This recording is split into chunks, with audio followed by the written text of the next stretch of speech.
I'm not going to be on tomorrow, but tonight I will come through. So see if anybody comes through tonight. I'm not doing tomorrow night, but I will do tonight.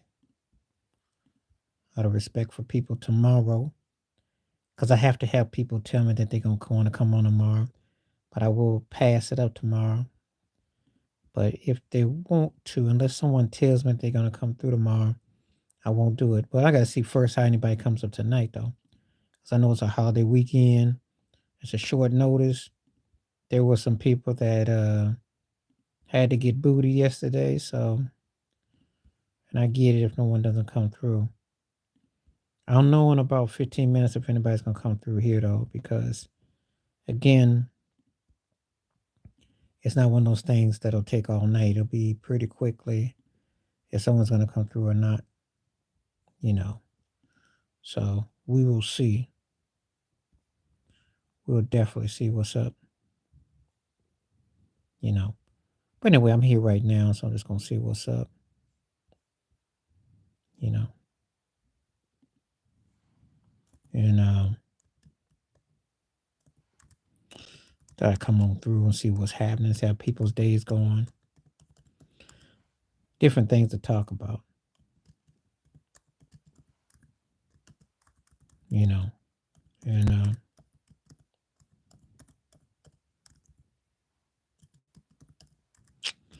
so everything's going. Just kind of going through the motions of everything and see conversation's gonna be. So we're gonna go from there.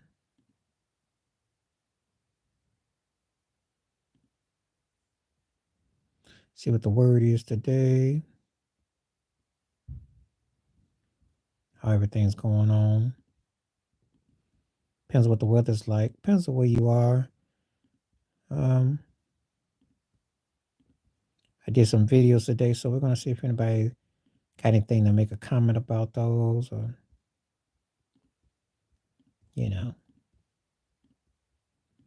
it's not really feeling like a festive weekend, or it's not feeling that warm. Depends on where you are.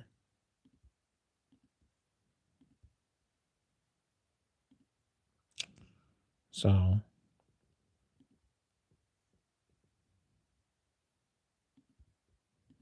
trying to get some feedback. If I don't see nobody through, I will exit the door. What's up? What's up? Glad you came through. I just came through and I'm here for a while. I'll definitely be on for a minute tonight. I doubt anybody will come through tomorrow, so I'll probably just do this tonight, give it a skip of the day. Understandable with the holiday and everything. Yeah, I told you. You see my video? You see my video? I told you. I had to hear all this. Listen, the only problem is Jimmy Butler's not Dwayne Wade. If he was Dwayne Wade, I'd say he could win a chip one of these times. That's the only thing. If he was, because if he gets to that level, that's the only thing he can't do so far. But don't get it twisted. The Heat can beat anybody in the East. All them teams can be had. All them teams can be had. I know it too well. You seeing it right before your eyes. What did Boston do? Choke this week? Got hustled. Milwaukee got exposed. Philadelphia, don't know if Embiid's coming back.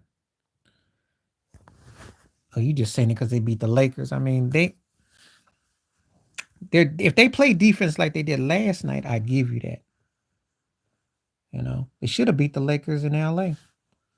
They could score. It's just that I don't know if they're really up for a 7-game series. They're too inconsistent. That's the only problem I have with them. They're just not consistent. They're missing, like I said before, they play some defense. I said it could be a problem. But I don't think they're a championship team, though. Good enough to get to a second round, though. Yeah, I'll give you that. If you don't take them serious, they're good enough to get to a second round. I don't look at them as a chip team, though. But they did. That was a good win against the Lakers, though. They did what they supposed to have done, though. They should be able to beat the Lakers. He been hurting them, and I did the video about that too. Yeah, that's my pet peeve against Steph. He don't he didn't speak up against him. He let him be reckless, and I can't condone it. That's my knock against Steph right there. Because you can't have a guy do that.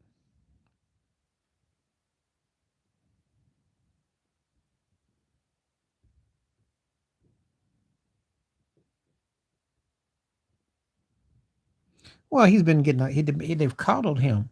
You gotta remember something. He got these idiots on TV who actually got people thinking he's a second coming of Rodman or Bark. They treat him like he's a first ballot Hall of Famer or a second ballot one. It's not his fault. He's been coddled.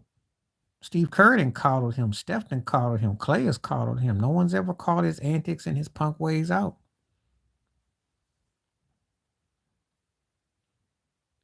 So he think he's too good to be true. And he gonna sit there and tell you that them 4 rings I had a big hand in. Which he did to an extent, but he wasn't the reason why, especially not that last ring. Not that last ring. But as far as I'm concerned, he cost him a ring and he, yeah, he's not even close to an enforcer. First of all, he gets beat by guys left and right. He gets boxed out. They out physical him. And he is an inconsistent scorer. So he gets big, and the refs try to give him some space, and he gets called out on his antics. But Draymond is like Puffy of the basketball. It's faking the funk. Yeah, I called him like Diddy. Because anywhere else, he's not going to be a starter. Anywhere else, he'd be coming off the bench in the 7th or 8th slot. So I have a bone to pick with it because they want to make him out like he's like Rodman or something. I'm like, y'all need to stop with this foolishness. Y'all been telling this lie far too long. Far too long.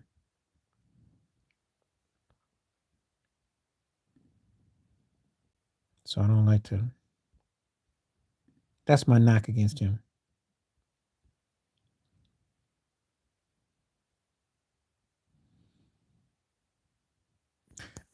He better, but he doesn't have his. He hasn't been able to be consistent with his scoring. And the problem is Bam would be better. Oh, listen, if Steph could get Bam, they might actually move up to about 6, 7 seed. That's what they're missing. A guy who can do the dirty work and who can play a bit and give you a mixed bag. Because Bam is like a broke Chris Bosh, okay? That's what he is. But he's a hard-working undersized.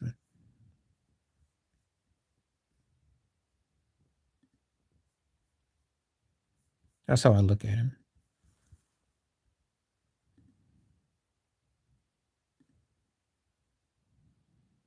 You know.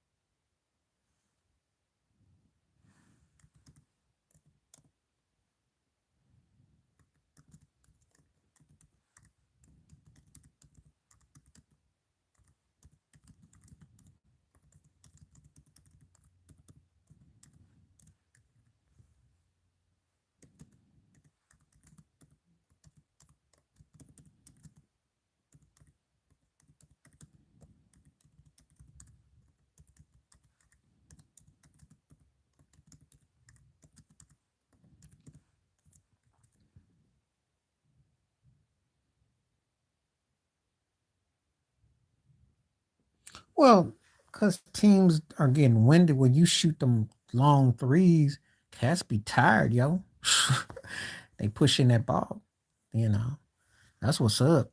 Cause you gotta remember something. You don't play half court basketball that much no more. And no one is pounding you inside. So that's what's up.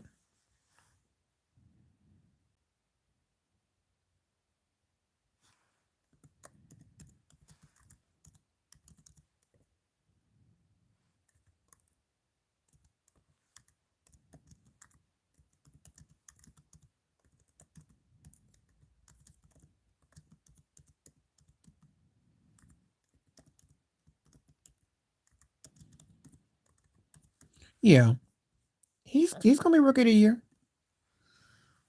Like I said before, you heard what I said. If he come back next year good, then in 2 years, by year three, watch out. That's what I'm saying. I'm giving him this rookie year, and the next year he'll be making a ride towards the playoffs. 2 years from now, it could be his world in 3 years. Because between year 3 to 5, you're gonna have to deal with him in the top 4 or 5 seeds. It'll be a problem. Because eventually they'll get a couple more pieces and you'll start to see gradual progression. That's what I'm saying by year 3 or 4. That's when I can say that.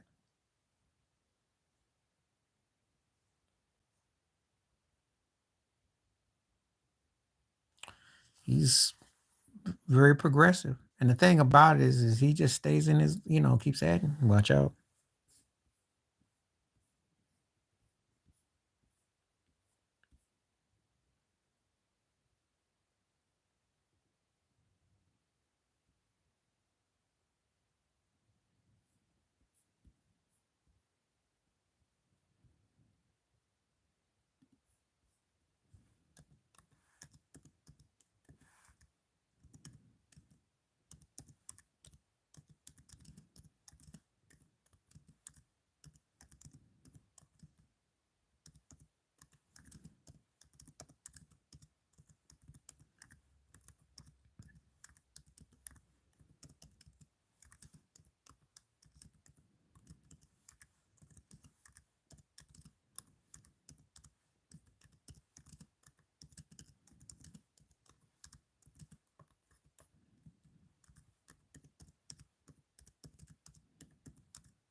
Okay, LSU, not too much of a surprise. Oh, LSU beat the women. That's not too much of a surprise. They got a legit team. Um, my pet peeve with Giannis, I don't think he takes his game too serious. That's my pet peeve. Not the teammates. I just don't think he takes his game too serious. Let me explain.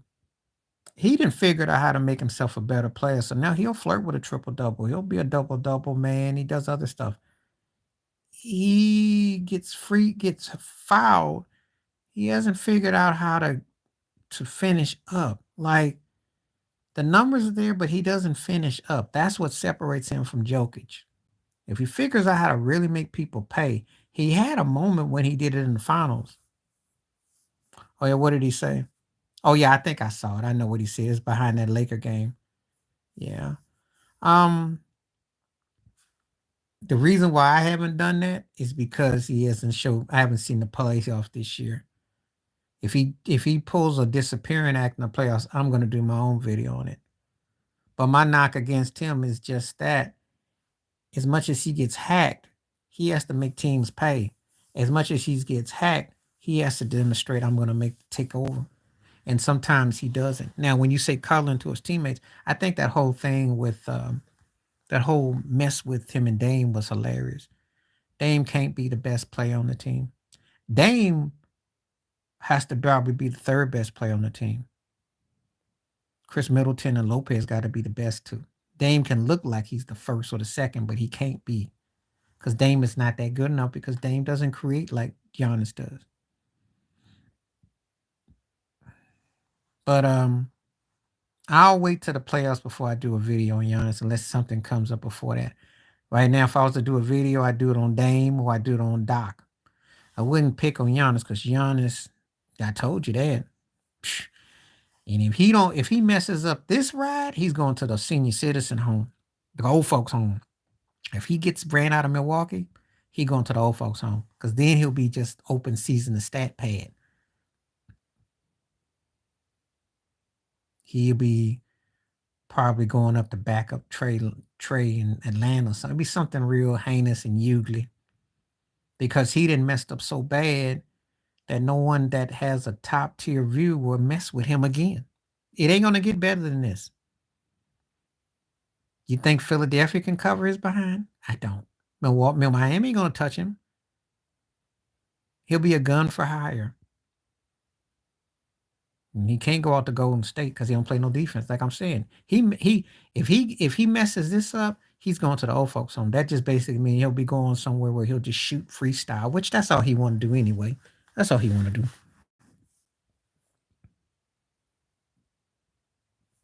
Because he was a clown.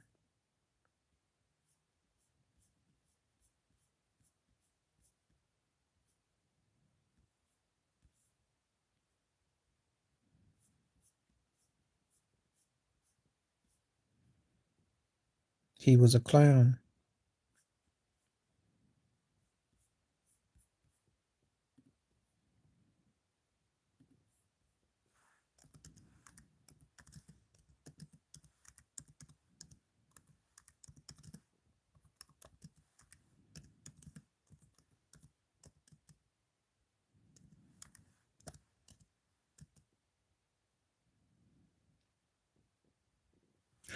Well, you asked me why Miami. I said because Pat Riley didn't want to have to deal with him. He don't play no defense. He don't give you no dimes.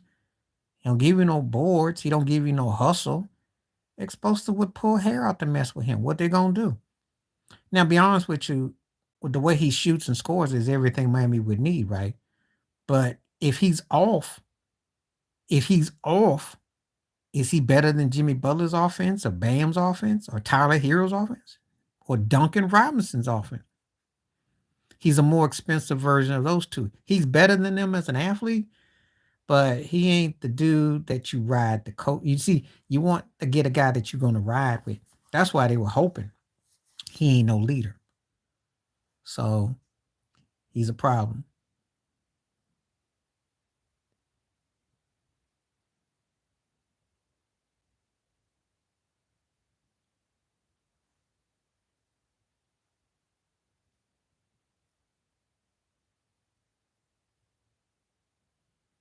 So I hope I settled that for good. I got tired of talking about him.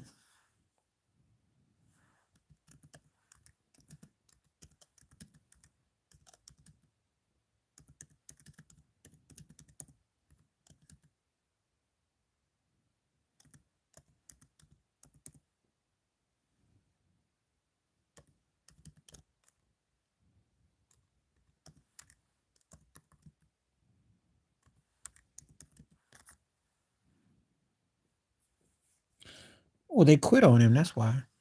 When you get beat by that much this late in the season, that means the team done quit on you. That's what that means. That's what happened. The team quit on him. They tuned him out.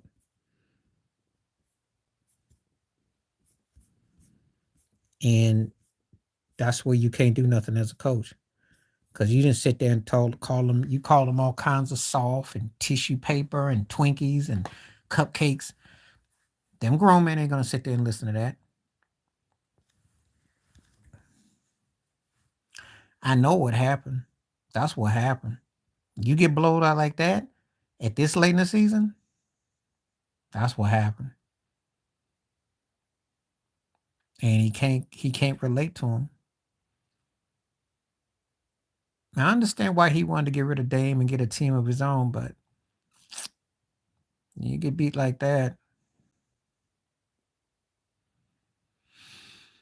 it's not good. That and you lost to a Miami Heat team that don't even have that kind of firepower. What happens if you play against a team with firepower? Go against Sacramento, you probably lose by 80.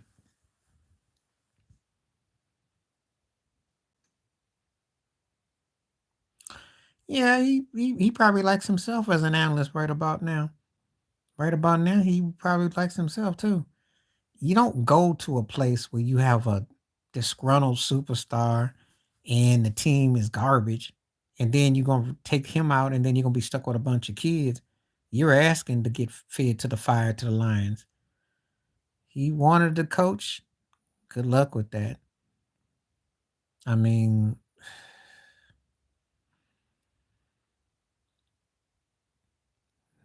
be an assistant coach with the Nets or something, somewhere that at least they okay, but don't go to Saudi Arabia and then you just ain't gonna be heard from. And then you're getting waxed by 60 with 3 games to go or something else. That's embarrassing. And these cats tuned him out. That's what's up. I already know.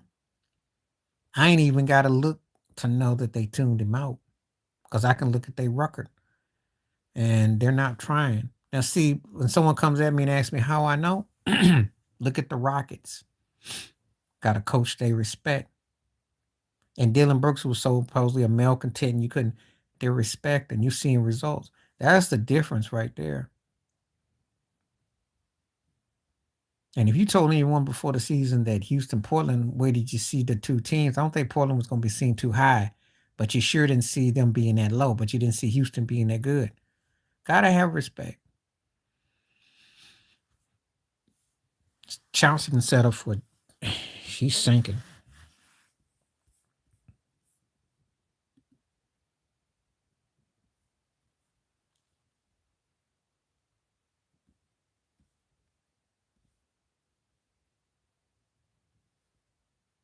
Yeah, he do.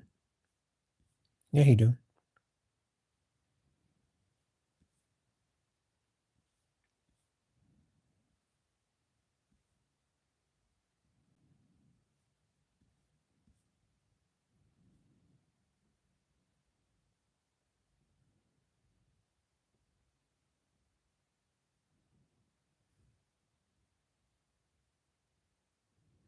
Yeah, he do.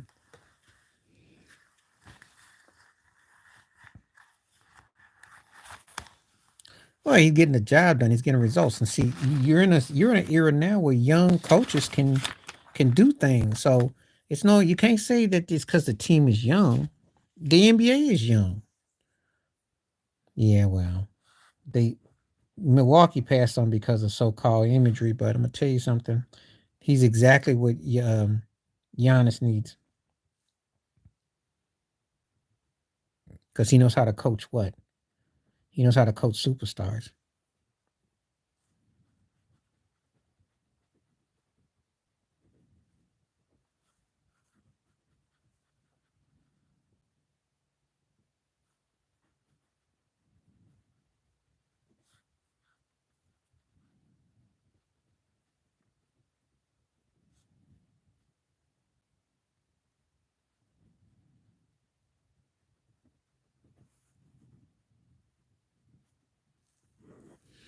They're gonna miss Udoka. I told you how I feel about Udoka. Udoka's one of my favorite coaches. Look at Houston. Come on now. Shoot, before the season started, you had a couple of cats who were up there rainbow and starbursting on like oh boy, they up there seesawing and starburn. And he had a reputation leaving Boston like a black cat. And you know good and well they sent him to Houston kind of like sniggling. See, the NBA is cold. The NBA is cold. When they send your butt to Spain or Saudi Arabia and be like, you're gonna die in Houston. They laughing. I know this. Because when Kawhi got traded to Toronto, they were sniggling. And then he won a ring. And that's why Pop is watched what he says to Kawhi to this day. See, that's old. Remember back in the 90s, you were about one. Remember when Chris Webber found out he was going to Sacramento, him and Geronimo's cried. He like, oh, he was scared and terrified. That look is real, especially in the NBA. That NBA look like, oh my God, that's that look. No, there's video of it too. There's video of it. You can look it up. It's on YouTube. But what I'm saying, man, look, cats want to be. Now, one thing about it, cats want to be where they got a chance to win and be heard from. Not where they go somewhere like they sent off to Argentina, like they like, oh my, I'm going where? Yeah, especially when a team sucks. But see, football is different. Football different. Let me explain. When Adams went to Tennessee, he took the bag. He knew Ryan Tannehill sucked and was garbage, and he knew Derrick Henry couldn't do so much, and he knew that Vrabel was only gonna win like 8, 9 games. He knew that. He took the bag. It's country, barbecue, good time, the clubs. I get it. It's not the same in football because cats will take the bag. They'll take the bag. Baseball, baseball is a crapshoot, so you could be hot. Because just about every team who ain't won a ring, don't want a ring. think except for, was it Cleveland? But everybody else done won a ring, right? So baseball, you know, it's different. But the NBA, uh, the NBA, if you suck, if you suck, nobody wants to go there. That's the difference. If you must know, that's the difference. Because the NBA, you can stink for a long time, you know, or you may not ever win. That's the other thing. But I remember Weber's face. I mean, of course, he's East Coast cat, so being in Cali felt like he was on another planet, but going to a team that sucked.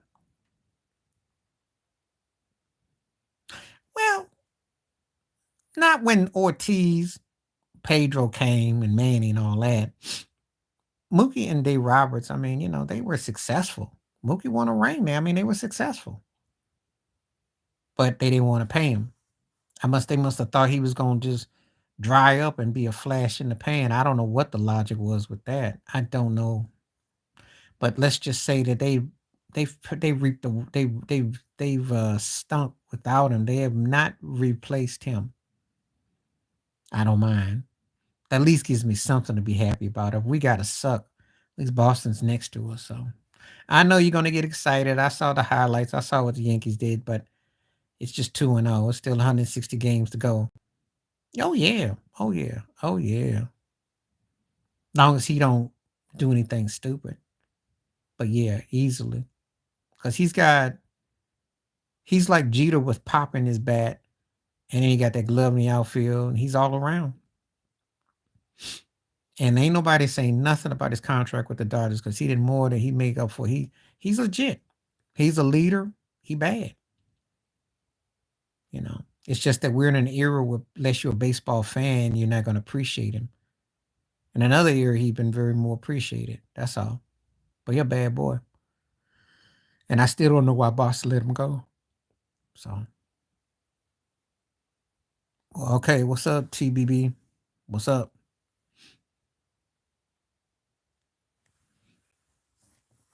Um, well, if you're going by what? You're going by his health. I mean, if you're going by his postseason or if you're going by his health, and yeah, I don't know if they'll say he's better than Trout for a career yet.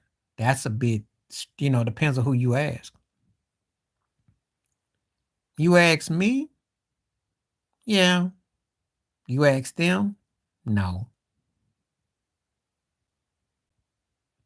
But I think I think that he's been able to, um, he's done what Trout can't do, stay healthy and also make it contend in the postseason. Trout ain't got no postseason. Okay, let's refrain from the language, okay? I don't swear up on here, so please refrain from that. But go ahead.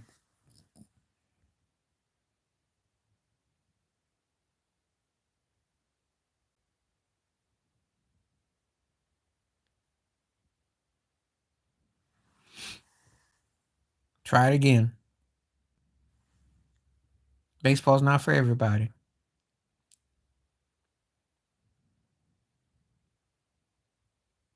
Yeah, I like to keep it clean, so you never know who's on, and we don't go vulgarian on here. I don't because I like to keep it clean. I'm not trying to be a minister, or none, but I like to keep it clean. If you don't like it, that's cool, and you can tell me how you feel about baseball. It's just I like to keep it more classy. That's all.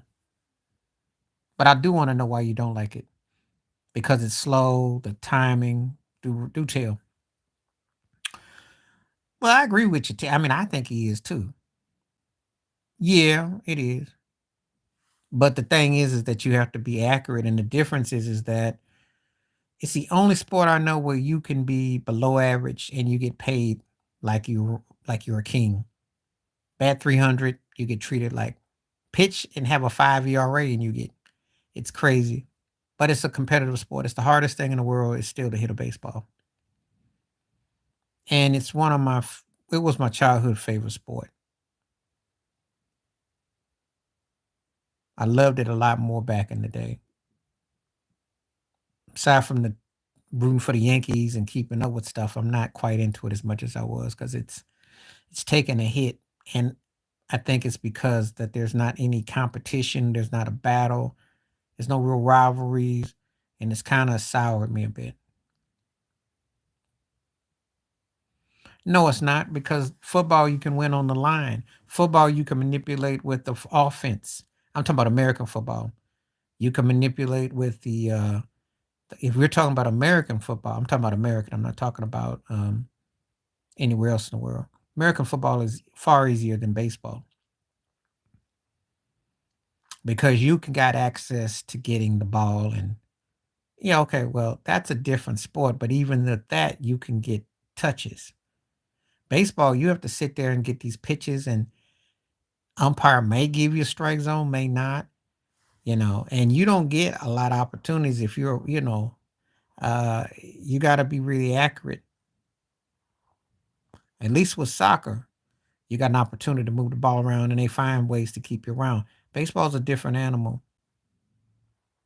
It's tough to hit a baseball because pitchers throw in different areas, and you have to be able to mentally and physically know how to connect. And if a ball you can touch with your feet and you can throw the ball in, is a big difference than a ball that's coming at you 90 to 100 miles per hour. Who's a scrub? Do tell. I want to know. Give me a reason why you say that. If you're using scrubs to talk about the analytics people, I concur. If that's where you're coming from with that, I concur. They're the scrubs. I don't need anyone to say 1 out of 10, you shouldn't bunt. Yeah. Even though I will tell you this. In what sport? What sport? Um, I like the fact the Yankees bunted last night. I was impressed. I was like, wow, they did a bunt.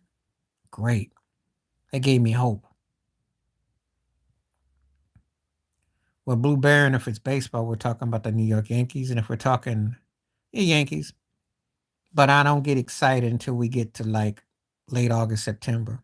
I don't even talk about it early because I don't I don't really get into all that. I got to see something before I get to something. And I have high expectations for the team. It's not just I don't get excited about, I want to see what they're doing. Pitching is the key. Oh, yes. However, I will say this. I can't knock their success. They've been smarter. They were smarter with what they did. They got through. And I have to tip my cap, especially when Ortiz was there and Manny was there and Pedro and Johnny Damon and Schilling, all them guys. They got because I can't stand Schilling, but they came up big. I can't Terry Francona, the manager. I can't front. They did their thing. They came up big. They earned it. They won it. I didn't like it. It was tough to take, but they did it. But yes, for the record. And when they finish in last place or they don't make the playoffs, that gives me some consolation. Because we suck, I want them to suck with us. I'd be sad if they were doing good and we were in the bottom. That would really mess me up. I don't like my team to be low, but if someone else got to be low, let it be them. Please don't let them do better than us. I do keep up with the standings.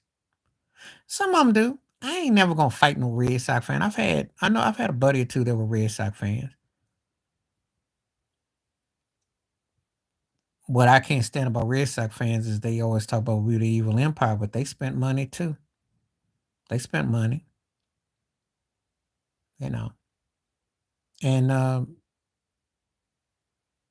they, they got loyal fans. It's not, it's not really a rivalry anymore because neither team is worth talking about. Who has more passionate fans?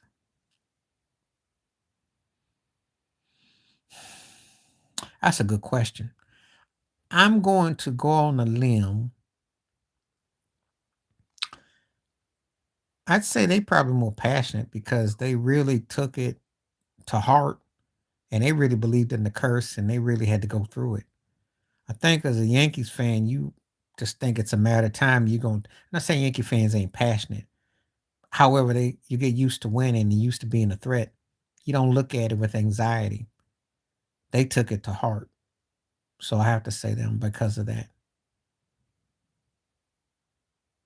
They took it to heart. We know we gonna come back. They don't know. That's the difference. But now we're starting to feel anxiety because it has been what about almost 15 years since we won a chip. So, but see, those are the kind of problems we've had. They didn't know that they went like 86 years without winning. We went to many trips, you know.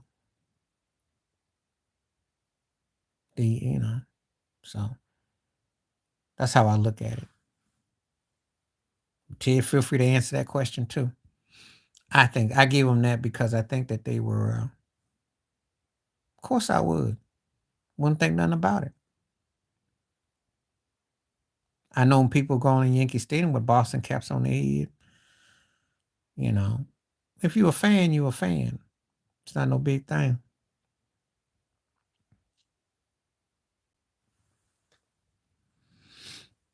As long as you ain't trying to square up on nobody. You pay for your ticket, you can walk around what you want. I wouldn't imagine that it should be that heated right now because both teams sucked in the last couple of years. So why would it be a row? Why would it be a tension? They're not what's happening in baseball right now. Sad to say, they're not.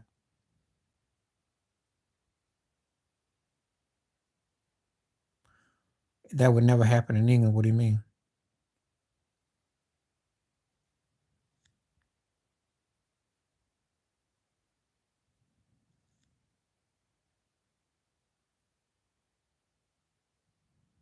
I don't see why it wouldn't.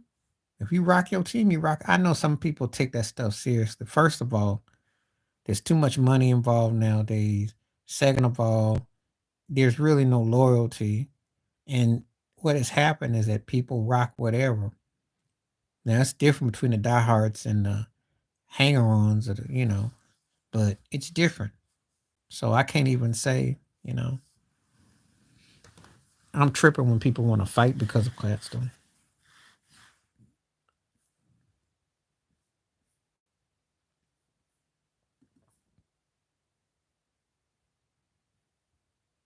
Well, that's because y'all still got that old archaic mindset of thinking that people are going to be loyal. Sports in America is different. I mean, if you follow, like, if you're a LeBron James fan or something like that, he wears different, he didn't rock different teams. People's loyalty ain't the same. Yeah, thank you, Ted. Thank you. Thank you. And see, people nowadays, it's not the way it once was. When I was coming along, I agree with you, but it's not like that in no sport. There is no rivalries in America. There's no rivalries. And you're fortunate you still got that rivalry there. I ain't had no rivalries in the States. The Lakers and the Celtics, and maybe the Bears and the Packers. I heard about Dodger fans and San Francisco Giant fans, you know, but I mean, like, really? There's no rivalry no more in pro sports. The money didn't taken over. The gambling didn't taken over. The guys playing fantasy sports, you know. I mean, how are people going to come at somebody when we have gambling, which is legalized? Well, because they got money. And if there's no market, they go where the money's at. Well, you got all due respect. You don't have as many teams as we got that they had in the States.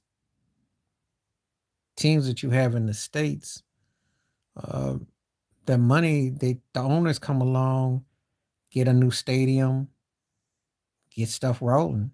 That's why, if you have like you got to remember how big you are, you know, and in relation. England has what, 40 plus million people. America has 340 million. Big difference.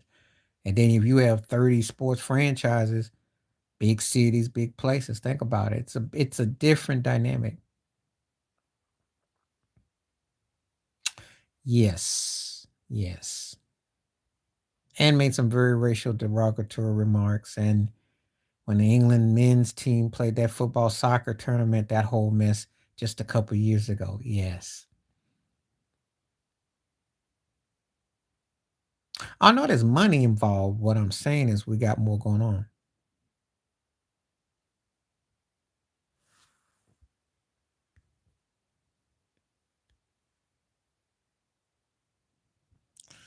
Um, why are there videos on YouTube, Bateman? Because they want because they want it's a Trump situation. It is an agenda. It's always an agenda there. Oh yeah, coaches do. But you're not more popular. You're not more popular. And that's the reality. Because Major League Baseball can play guys. They are racist in England with that. I've seen it. Ted's telling the truth about that. It is racist. It's just that you've been in denial.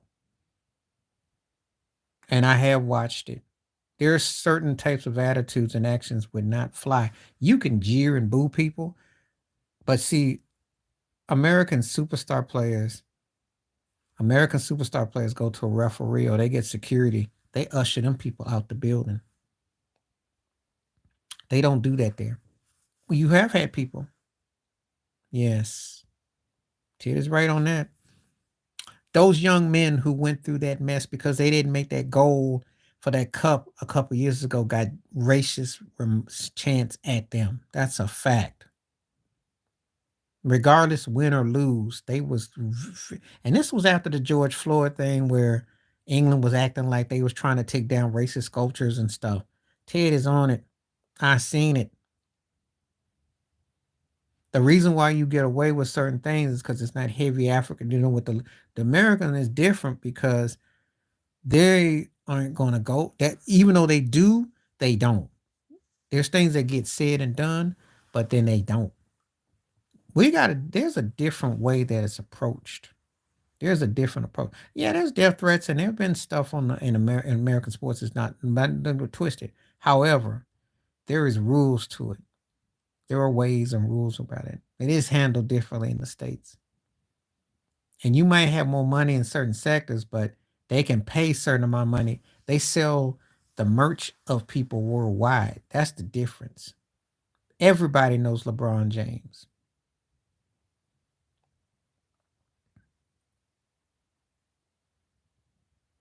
There are people who make racist remarks in the stands. The Middle East ain't on no cell phone. They are chanting. I watch games where people chant. See, I'm going to tell you this in all due respect. To deny racism in the stands and deny that the white people who own these leagues aren't in the system is lying. I know better.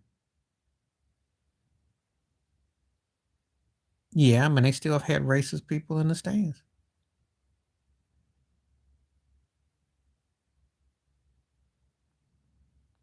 I don't know which, I don't know what the Miles Davis tape was because I have to figure out the name of it. You should tell me. I like how somebody who doesn't even know is gonna tell a black man what he know. That's rich.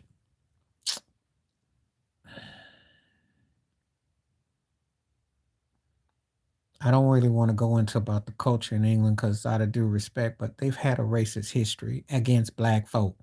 And it said some outlandish stuff against black folk. And I have been around the country where they've had to put up signs where they say they don't will not tolerate racist language in hospitals and in different places because it has been out there. Even to go get a cell phone, I'm just gonna keep it 100. So you gonna tell me that they have to post signs in pubs and in cell phone places and places of business that we're not gonna accept racist behavior, and you're gonna tell me they're gonna go to a football stadium and then suddenly the people are not gonna say stuff? Yeah, okay. I got some tea for you out back. It's no different in America, in England, Canada, France, Australia, okay? Italy too. You can think what you want and you're entitled to it, but they have made remarks and they have a history.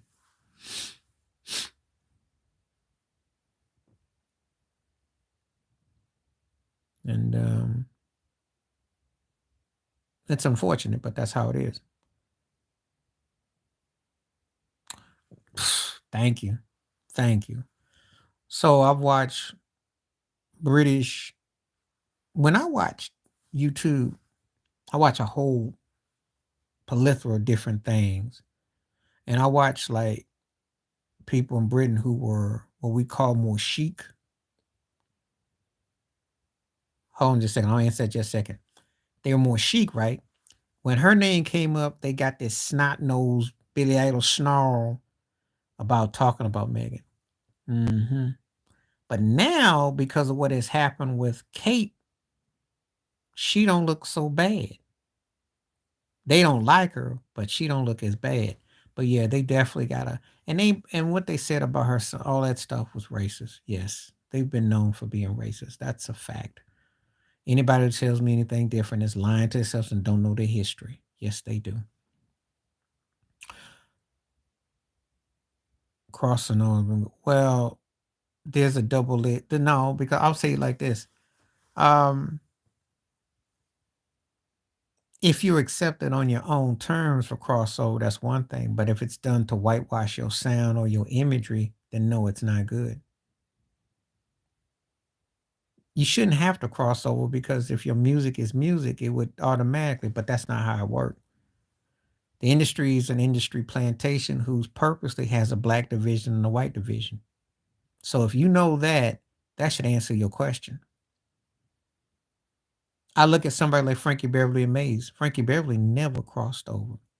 And he doing quite well for himself, even though he got disrespected at these award shows and these different things. But he was a black thing all his career. That's a fact. Yeah. I can name you black acts who never got the white crossover. And it's unfortunate because they get treated like they tax write-offs on these record companies who have these other acts.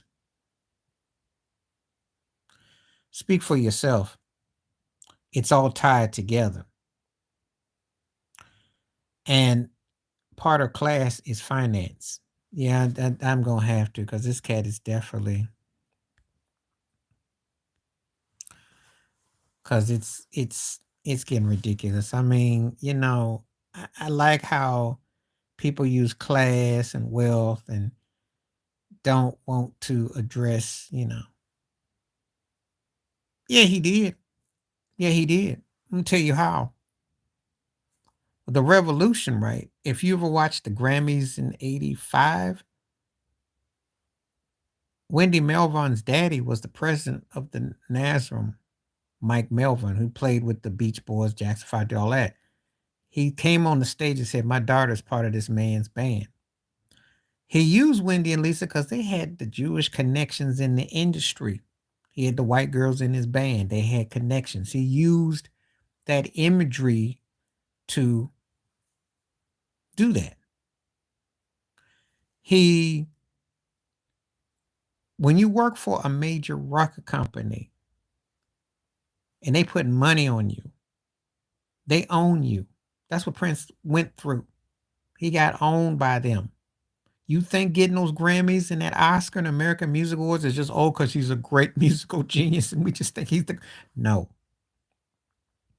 They have networks to push that agenda. Now that doesn't mean that it makes it like he's less that you just should look down on him. But I'm gonna tell you like this: he worked for the same agency as Michael Jackson did, the William Morrissey agency. They construct your image. He had Cavallo, Ruffalo, Fragnolis, his managers who were behind Earth, Wind and Fire, Ray Parker Jr. Those cats only work with black crossover acts. Okay. Prince knew what he was doing because he modeled Paisley Park after Earth, Wind and Fire studio. He modeled his career after that. He wanted that crossover. That's what he had. He had Frank DeLeo for the Diamonds and Pearls project, who was behind Michael Jackson's Bad project, because he knew how to market and move. Just telling it. I'm keeping it 100. BB was accessible. And he was this great guitar player. Maybe not the greatest guitar player, but a distinctive guitar player who became synonymous with the blues. So he found a niche, got his foot in the door, and had longevity. And between Lucille and The Thrill Is Gone, and he had songs, and he got over, and he became synonymous as becoming the most dominant figure to do in blues. Sometimes you get synonymous with a genre or a certain thing, and he was respected, and he was great at what he did. But when you cross over, they do think they own you. They don't give you those kind of rewards in those kind of situations without them. I'm gonna say like a chip in your neck. You don't do that because they love you. It's not how that industry works. You know, Prince did have to do stuff because he ended up working with Sheena Easton and the Bangles and that, and that was part of the deal. They wanted he was writing for Stevie Nicks. I mean he did have to do certain things. It wasn't just going to be a Minneapolis strictly thing. They do sell you out. Now bucking is a whole different story, but do they sell you out? Yeah, because they put you in those award nominees. They put you in them places. They put money on you. It ain't just a case on your great talent. I didn't go along with him putting slave on his face because I think that that's a bit much because of the history in the country. But he was right about the industry being a plantation. He was right. Two things were true at the same time. Might have been much to have it printed on your face, but he wasn't wrong with them being a plantation. But he also took part in it because if you know how he did Jill Jones and Marge Cox contracts with Paisley Park and PG Records, he had them tied up to long deals. No. Um, he did to his own people like what they did to him. He locked them up. He became contradictory like that. That's a fact. Look, you can love the man and respect his talent, all that, but you can look it up for yourself. All the people he pretty much worked with had a lawsuit against him. They love him as artists, but he ripped. They had suits. Levi had it. Tony M had it. They had him in court behind stuff. You know, song credits and stuff like that. But anyway, yeah, they own you, but they put money on you. We don't get Purple Rain and the movies and the Oscars and the Grammy, all that, unless they have a say in you. You got to remember something. It's commerce. And if you're going out there wearing the ruffles and the frilly and all that, they going to want that money back. They not just paying you on your good looks and how talented you are. That's not how it works. It's show business. You show, but we got the business. 5% show, 95% business. They expect you to turn over a profit. And he signed some bad deals. He had to learn fast to handle it because they owned him. And he wasn't wrong, but he benefited. He got to the Rock and Roll Hall of Fame. Rick James didn't. Ohio players didn't. There's a lot of them that belong in there with him. You can debate who's more talented, who had the better career, this and that and the other. But at the end of the day, if you're either great or you're not. But it's how they choose. And they put money on him. And when they put money on you, it's like any other pimp. Expect you to work that corner and bring that bag back. And but the thing is that they own you. Yep. But they not getting in. And people want to say, well, because I think I do with the album covers, the lyric. They were a black band who could play and they were versatile. But they get treated like they just anybody else. They don't have respect for the style of the music. And they don't respect them because they're black musicians. Funkin', because it's just what comes down to it. It is racist. Because black folks created rock and roll. It's like they created country, blues, jazz, all that. How are some white dudes gonna tell you who can get into a Hall of Fame when you didn't create that? That's rich. They name a magazine Rolling Stone, which was a black man's song title. But they'll throw the Rolling Stones on there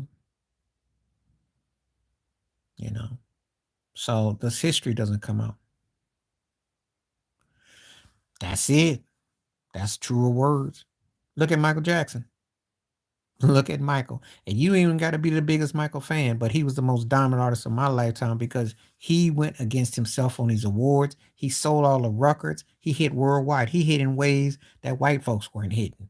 He was hitting in ways that the Beatles weren't with Off the Wall Thrill, especially with Thriller. And they had to go find to make the Eagles record look like it sold all them records. It wasn't until they turned the corner in the 90s with the Nelson sound scan, which is hilarious. They said, oh, yeah, now they, come on now. Everybody had Thriller. Thriller's like a cell phone. Thriller's like smoking marijuana. Come on now. Who are you kidding? But Prince himself said that Thriller was important for black artists, musicians, because how successful it was. And if they did that to Michael, what do you think they're gonna do to others? Come on now. And look at Whitney Houston. How you doing? How you doing? What's up?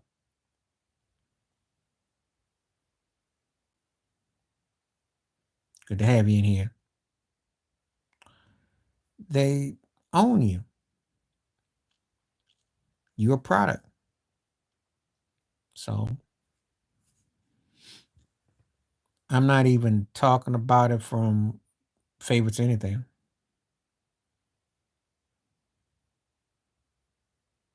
Yeah. Good mention about E40 too. Now that's how I know you're a hip hop head too. Yep. I remember that.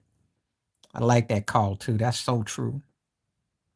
And E40 is known in the Bay. That's the crazy thing.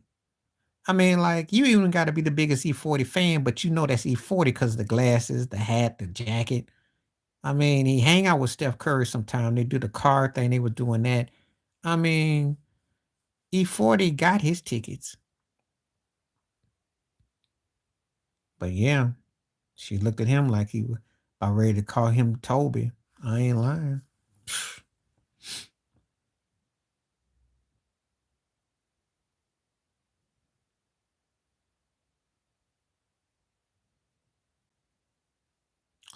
Um, they were funkier on stage. The problem with the barcades is that they were kind of like in that Puffy Dr. Dre thing with their producer Alan Lee Jones because they took songs that were hits and then they kind of basically did it a take on it. So that's the knock. But on stage, them boys could bring it. Now what you felt in the studio was some tight stuff, but they tore that butt up on the stage. Cameo funky though. Cameo was funky. The 78 to about 82 era, yeah. Walmart Karen has her way. Yes, she do. Mhm. I like both of them. though. Barcades and Cameo, two of my all-time top 10 funkiest bands. But Cameo was more original. Barcades was tougher live. Yeah, he probably do. But the point is that when someone crosses the line of trying to carrying you, I don't care who you are. I don't care. That could be ASAP Rocky. That could be T.I. That could be Drake. They don't make no difference. They don't like. They say, "What you doing here, Kunta?" You know. He still has some cuts. I'm not gonna, you know, I liked him more back in the day kind of thing. But it's just it's real. That's just all I try to tell folks who be trying to act like it ain't. That's like when that troll was through, you know. We still dealing with the realities of that stuff. Telling me about sports not being people not being racist in the stands. I don't know where where you from. It goes around the world. Anything America does, it does everywhere. All right, Vanessa, what's happening? So anyway, it's real out here. Mhm.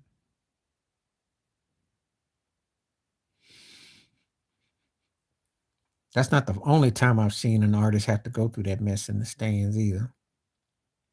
But yeah, that's why you get so many black folks come out and say, "Do you know who I am?" Like, it's crazy.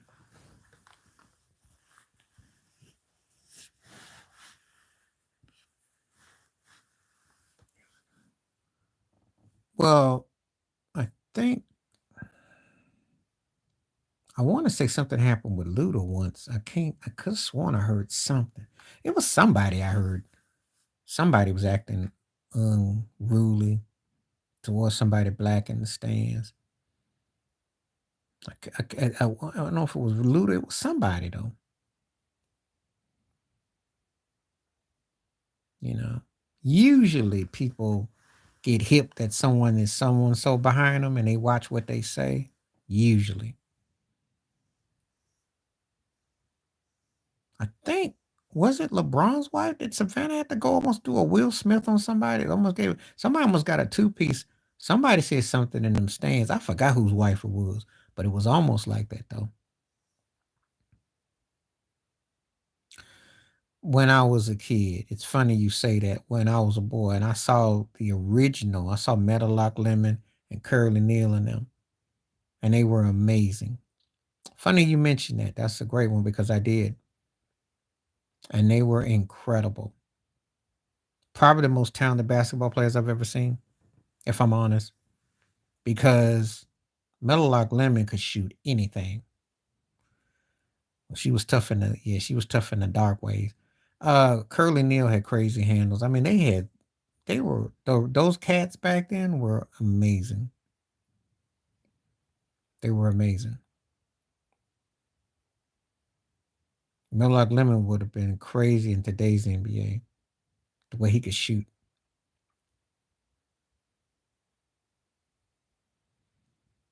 Just uncanny.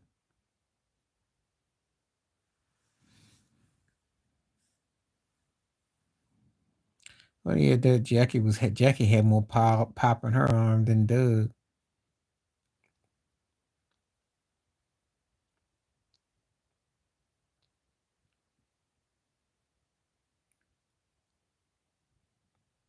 She don't trust him. That's why.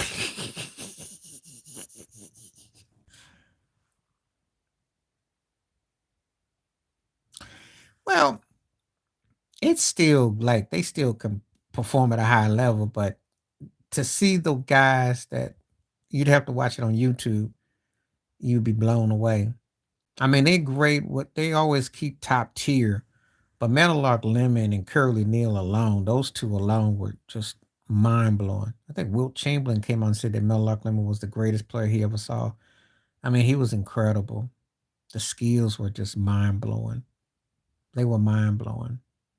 Curly Neal, no one could out dribble Curly Neal. I mean, that's what made them what they were. Just incredible. But yeah, they're very entertaining, very engaging. It's a must watch. It's definitely worth seeing. You know, I mean, you're still gonna get professional and it's still gonna be tight, but it's not like seeing the originals. You know, it's kind of like if you go see the Temptations now, they still put on a great show as the name, but it ain't the originals. You know, and there's a big difference. But they have to have enough showmanship and pizzazz and do the songs, but it's not like the originals. You know,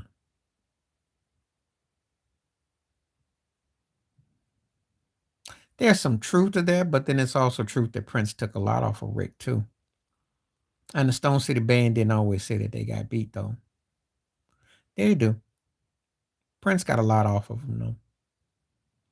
And I wish people would stop making it so like Prince didn't get anything off of Rick because he did. He learned a lot about certain showmanship from him. He watched. You couldn't help. I'm gonna tell you something. It depends on how old you are. You couldn't help but learn from Rick James because he was opening for Rick, and plus Rick was the bigger artist, and Rick had bigger commercial success at that time. Rick was bigger in the streets than Prince, Michael, and Lionel Richie put together back then, and Ray Parker Jr. But Prince played long on stage, and he connected, and he, like I said, instrumentalist. But I'm not gonna sit here and act like Prince got a lot off of him too. He got a lot of nod. It's funny because when I watched Rick James's 1982 Grammy performance, no, they both were band leaders. They both had a multiracial, multi versatile thing going. They both had girl artists. And Rick had a horn section before he went synth funk. The only difference is that Prince started dancing more and he added more choreography, and his band had noticeable more with the soloing because Diz Dickerson soloed more than Tom did. If you wanted to go that route, but Levi and them on the keyboards. But the Stone City Band horn section, they Rick engaged. He threw the microphone. Rick had that microphone toss thing down pat. He got that off of Mick Jagger. He could swirl that microphone. If you ever watch him, he's throwing that thing like a rope. So he had presence.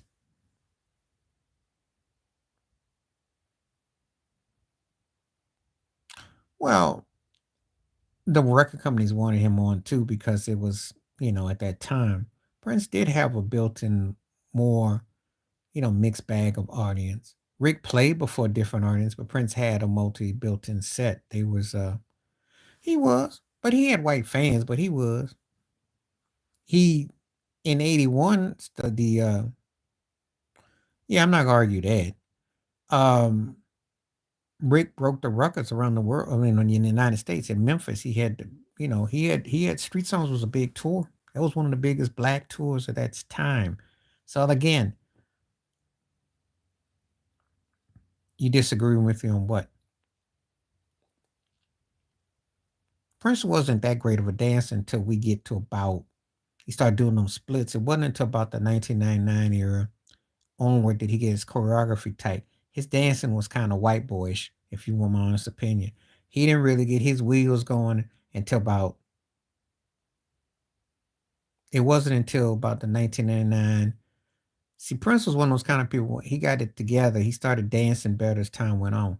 He didn't have no steps when he did the Dick Clark thing. He didn't have any steps when he did the Uptown video and all that. Well, but right when he got to around 1999, that's right when he got it together. His feet work got on point, and he started getting a little routine with his dance steps. Because up to that point, his dance steps was kind of on the white boy side. His wheels weren't that good. But tell me what you disagree on. Yeah, it was. Initially, I wasn't blown by it, but as time has gone on, it's in my top two. It's my top three because he played in the rain, and there was something divine about that, And he's very charismatic. Heck no about what. When you make remarks, tell me what you disagree about that we could talk about it, and what you disagree about. Yeah, it's one of the. I think it's one of the three.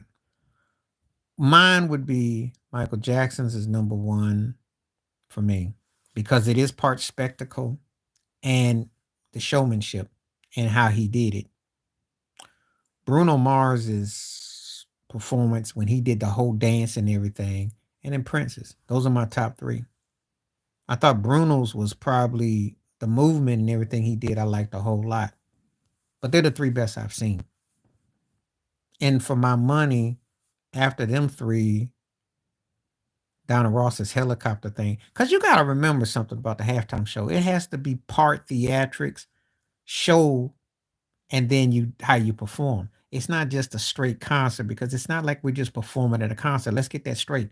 I think that's what get lost. That's why you can debate these things because they are a what I want to say. What's the word I want to use? They are a it's a showmanship thing, but it's an attraction. It's a certain type of spectacle. That's it. It is a spectacle because it ain't just. It's a lot of things that go on to that show. But Prince had one of the best I've seen. Michael did, and so did Bruno. And Donna Ross too, because I like the helicopter thing. My least favorite, oh God, where do I start? The Who put me to sleep. That New Orleans Baltimore game and the Indy game, New Orleans, they ooh, oh, I was like,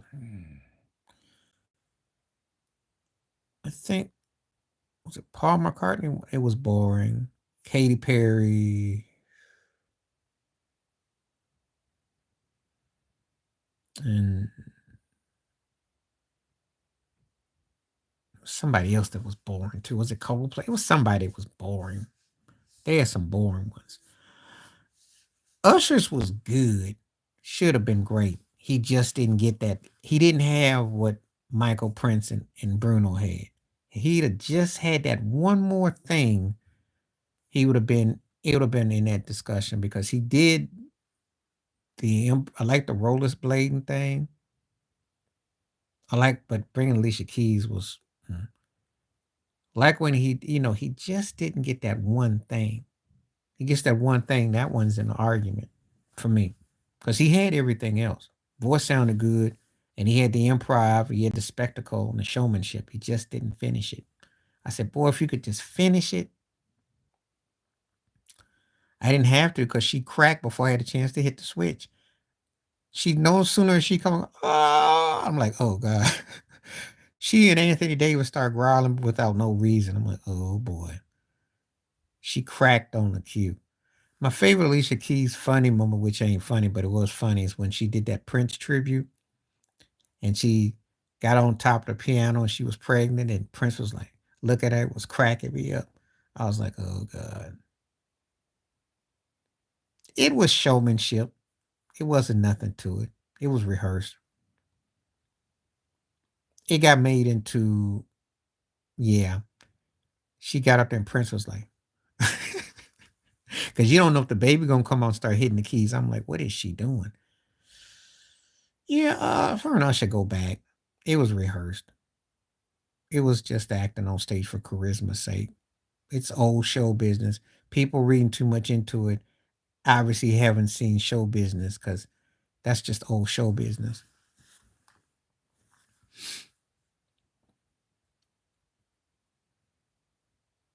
I mean, and she wants to have as much appeal with the man on stage anyway because she did that one song with Maxwell. They didn't have the fire we made. It didn't have no fire, so she kind of wanted to make sure she had some spark. Because I tell you all the time, they want to feminize as much as they can. They put a lot of money on her. But anyway,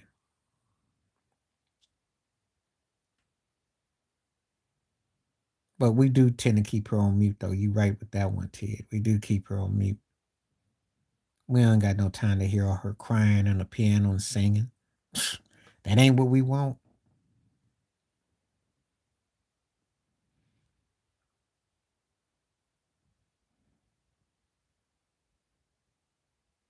Okay, tell me when you say feminizing black men, do elaborate. I gotta remember the Tina Mick one. Well, that's because that's what her audience is. She's gonna sing songs where she's kind of heartbroken or dealing with love. I mean, that's what her stick is. She's not gonna come out and, you know, when you say feminizing black men, do tell.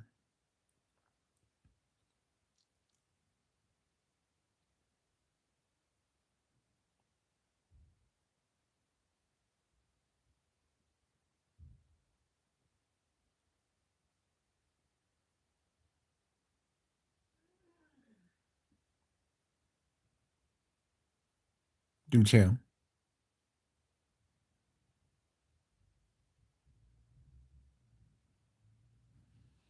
The Alicia songs I've heard, they some of them be middle of the road. Oh, when people act like they don't know what I'm talking about, that's my pet peeve. This industry it's always like that. They act like you don't know what you're talking about. They like they in denial.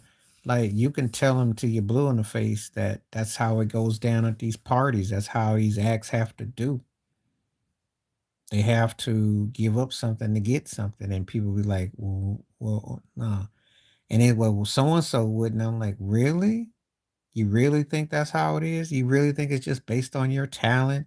Because you can rap bars or you can sing Bohemian Groove. Bohemian Groove. Do elaborate. Are you talking about Queen or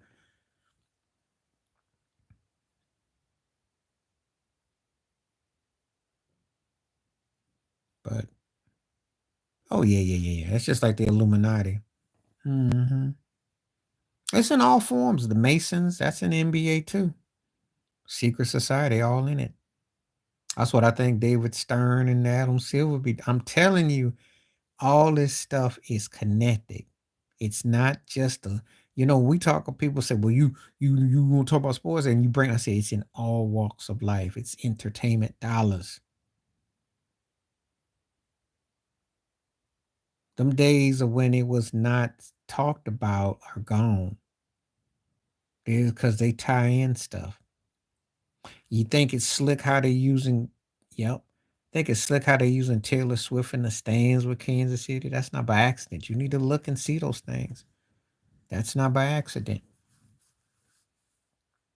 Jay-Z tied into the Super Bowl show. It's not by accident.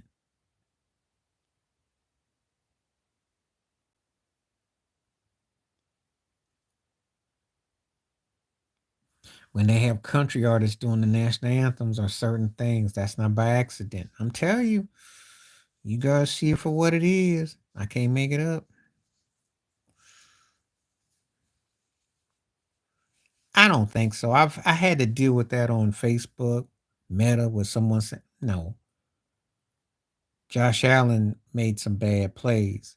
Sean McDermott got out coached. Of course, if you win a chip and you're successful, you're gonna get calls. That's par for the course. That's with anything that's successful. But they didn't cheat for them to beat the Bills. The Bills beat themselves. Am I supposed to say that there was a fix when Tyreek Hill catches the ball with 10 seconds and they end up winning the game? Can't find fault there.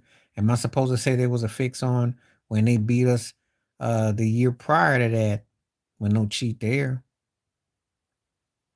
Did Dude drop that ball? Did Diggs drop that long pass against Kansas City in the game? Yes, he did. I'm gonna tell you like this. I can point fingers and say inaccuracies, yes. But see, in football, unlike in basketball or even baseball, football, you still gotta come out and you still gotta, make it count. Okay, I'll give you that. And it did backfire because he took third tier guys and won a chip. Third tier dudes. Name me another sport you can do that with. But I'm gonna tell you something. That shows you how great he is. That's how great he is. And you're right. Peyton Manning would never lose Marvin Harrison. Because as much as they push Reggie Wayne, and Reggie is 1.5 tier. He ain't as great as Harrison was, but Reggie was bad. But Reggie Wayne wouldn't have gotten the results they got with Marvin Harrison. No, they wouldn't have done that. Because they always protect their white receivers. When white quarterbacks get protected. I tell you all the time, black quarterbacks don't come out with top tier flight offensive threats. What Cam Newton did to get to the Super Bowl with that team, with that, is amazing. What he did. They don't do that with the white boys.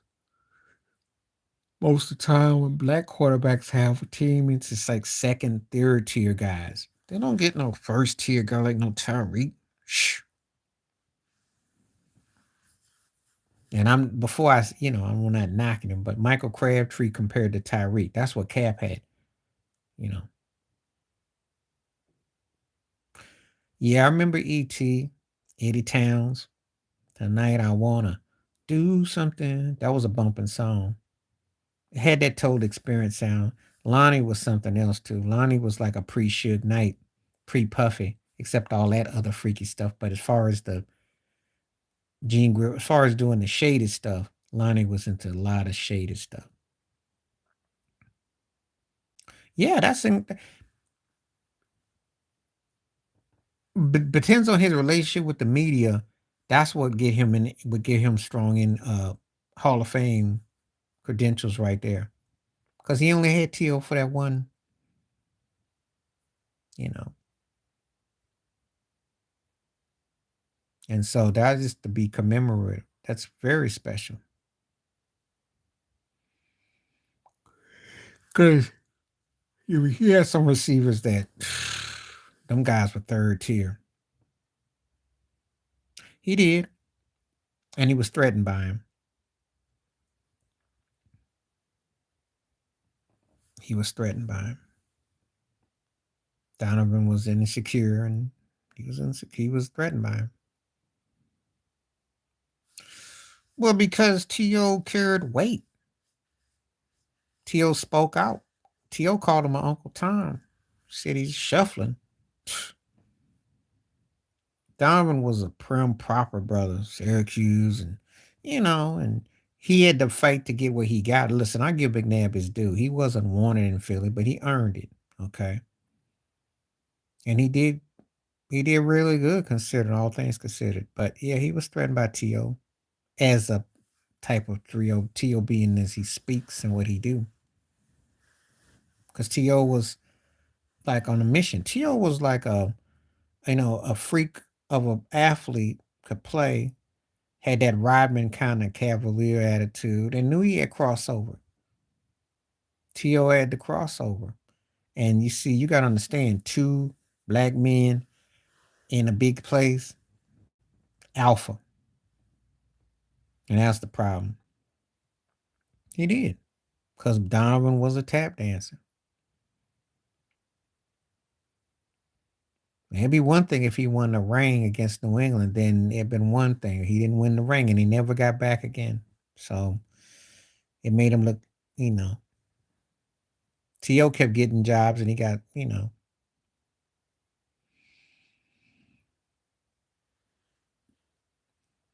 But Donovan wanted to be seen in light. So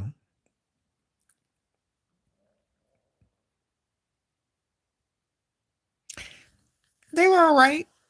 I mean, me and Andre, like it's like this. He's a very talented musician. Okay, let's give him his credentials. However, as an album artist or something like that, because unless he's bringing in the thing about what he's doing, okay, I'll say it like this: Andre would wax Lenny Kravitz on his best day and twice on Sunday for musicianship, playing.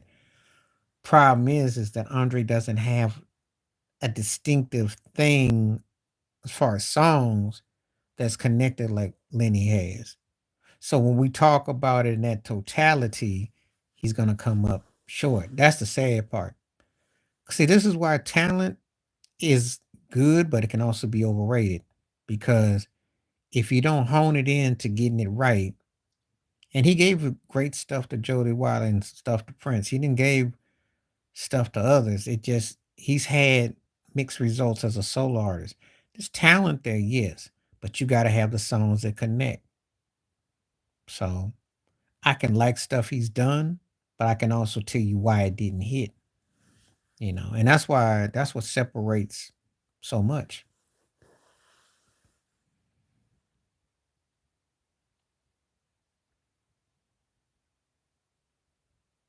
Which is like that in sports too, because if you don't have the right system and components, I don't care how talented you are.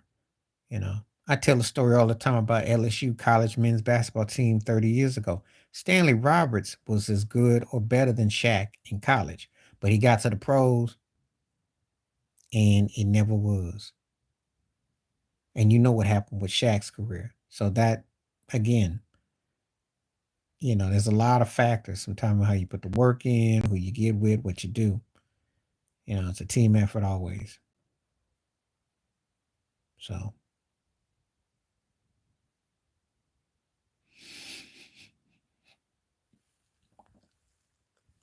but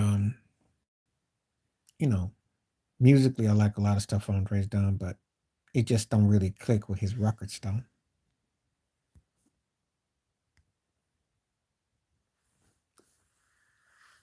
But he's clicked in other ways,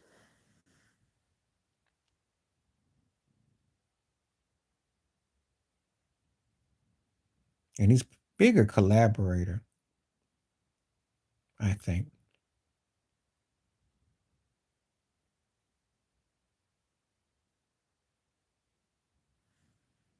Okay, let's get some voices back for I, because I'm not seeing nobody coming through. To people who don't know, yeah. To people in the know, no. But the ones they don't get he didn't get to do, he should. I think the most important American band that America ever produced. I think that man changed the course of music in multiple ways. And integrated band did it the whole nine. Great, great. And hit hard with his songs. Hit hard. Them songs are still standards. Still standards.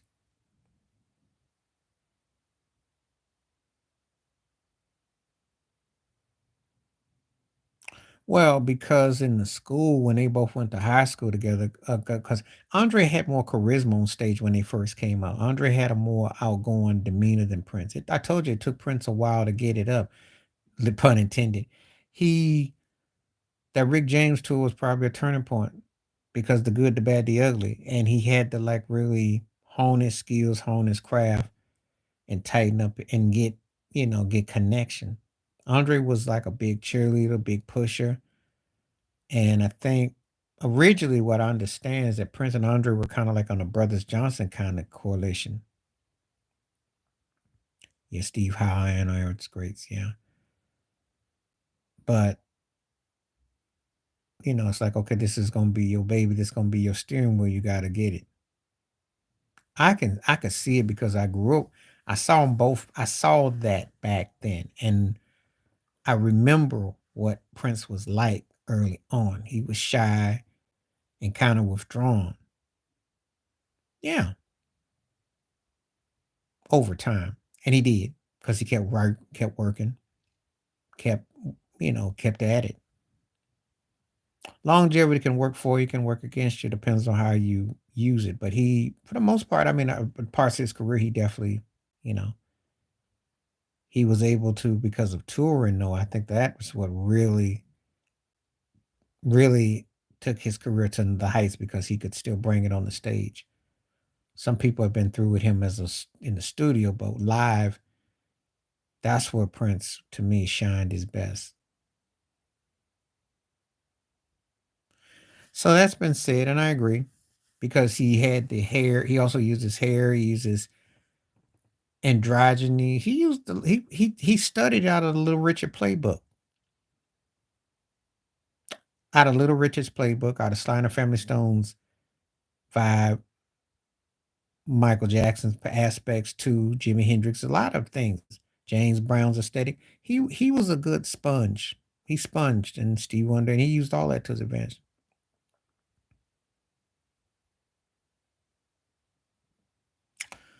Okay, well, slow your roll. Let me say this: Morris connected with the time from the band perspective because he was the reason why more people like the movie Purple Rain. Okay, let's just keep that 100. He connected. Prince's image connected with certain people. Prince and Prince and Morris did the bulk of the work on the time. Jesse had a hand in certain things. Jesse had a part in there, but they were the bulk of it. However, Morris, that facade and that whole thing was big. And had he had a vehicle out the Purple Rain, like a movie, and had the right music, because Morris did have some success, and they tried him on TV, it just didn't fall through. He had charisma. He just didn't have the depth, and that's what hurt him. But he had something there. Even though Prince was behind the character, it's just a fact. Yeah, Hendrix, because he was so busy into what he was doing and emoting from the styles of rock and blues and, doing the stuff he did, he, well, I'll say this, he didn't buck, but he knew where he had to use to sell his agenda. And having the electric band, the Jimi Hendrix experience was big for his crossover. He did crossover because he had to come to England to blow up. Because stateside it didn't really, kick like that. He came over, he did blow up in the UK, and then he transferred back, and he was big like that. When he did Bands of Gypsies, he definitely got black though. They got funky, and I do believe that his talent, his songs, and impact was scaring some of them, and they had to get him up out of there. I do believe that. Even in his all too brief career, he made a huge impact, and his DNA is on of a lot of people's careers, style wise, as thematic with guitar, tone, feel. To an extent, they did.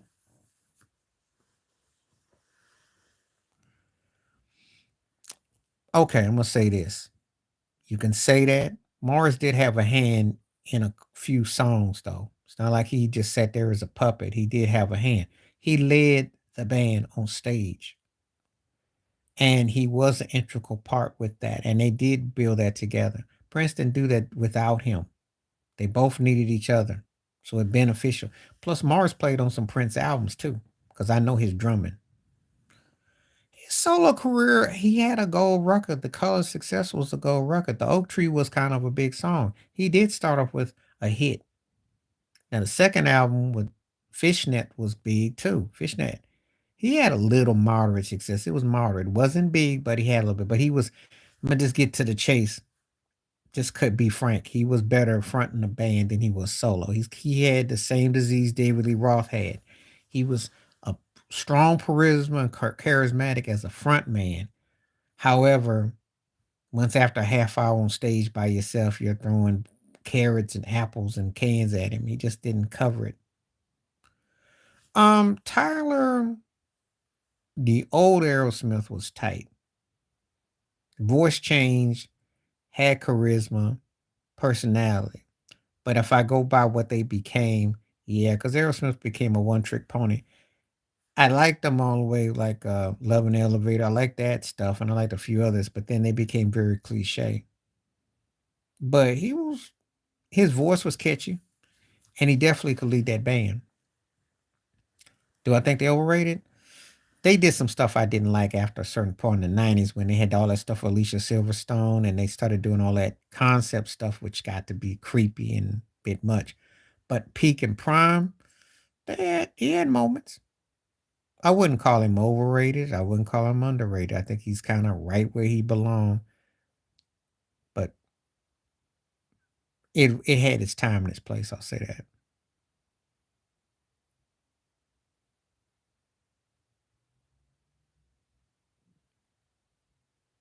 But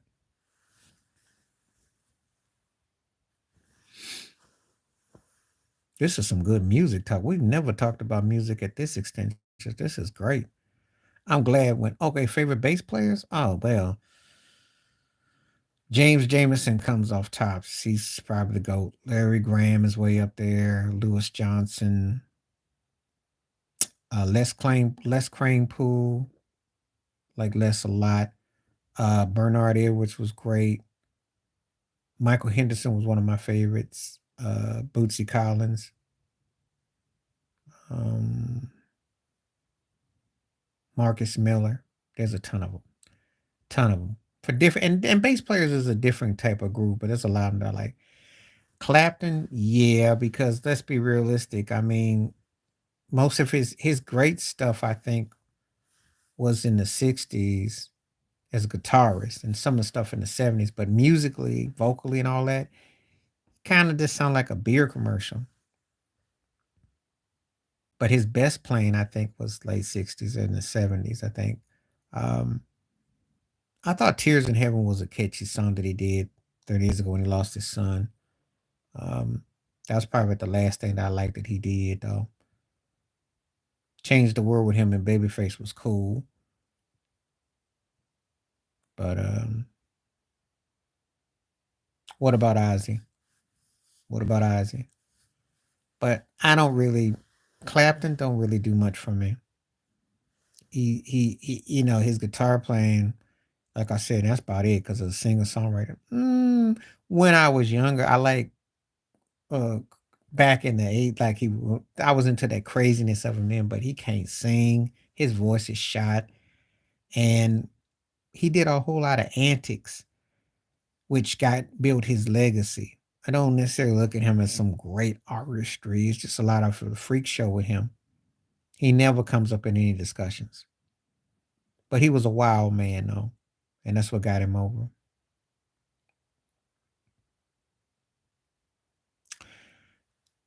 I'd say over time, but it wasn't overrated in the '60s and the early '70s.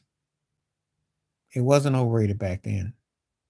He was bad once upon a time he had something. He just became formulated. I think what makes him overrated is not just the playing, it's just his singing and the lyrical content, and that he's pretty much just done the same shtick. But there was a time he was, but then it just got boring. That's all. Jackson's, because you got Michael. Listen, I love the Barges a lot. They probably, when you go down the line of everybody can play piano and sing, but Jermaine was like Prince was to the time with Switch. And Jermaine was a bad boy. Randy's bad too, as a talent. But come on, I mean, Elder Barge I like a lot. Bobby was bad, but there's only one Michael. And that guy just had that and that's the difference. But a lot of these, when you had these family acts, somebody that just stood out and could just connect musically. But the Jacksons had better songs though overall. The Barges wrote great songs, but the Jacksons had greater like impact. It's just like how you look at it. Yeah, I ain't gonna argue with you about Clapton. I'm not gonna argue with you.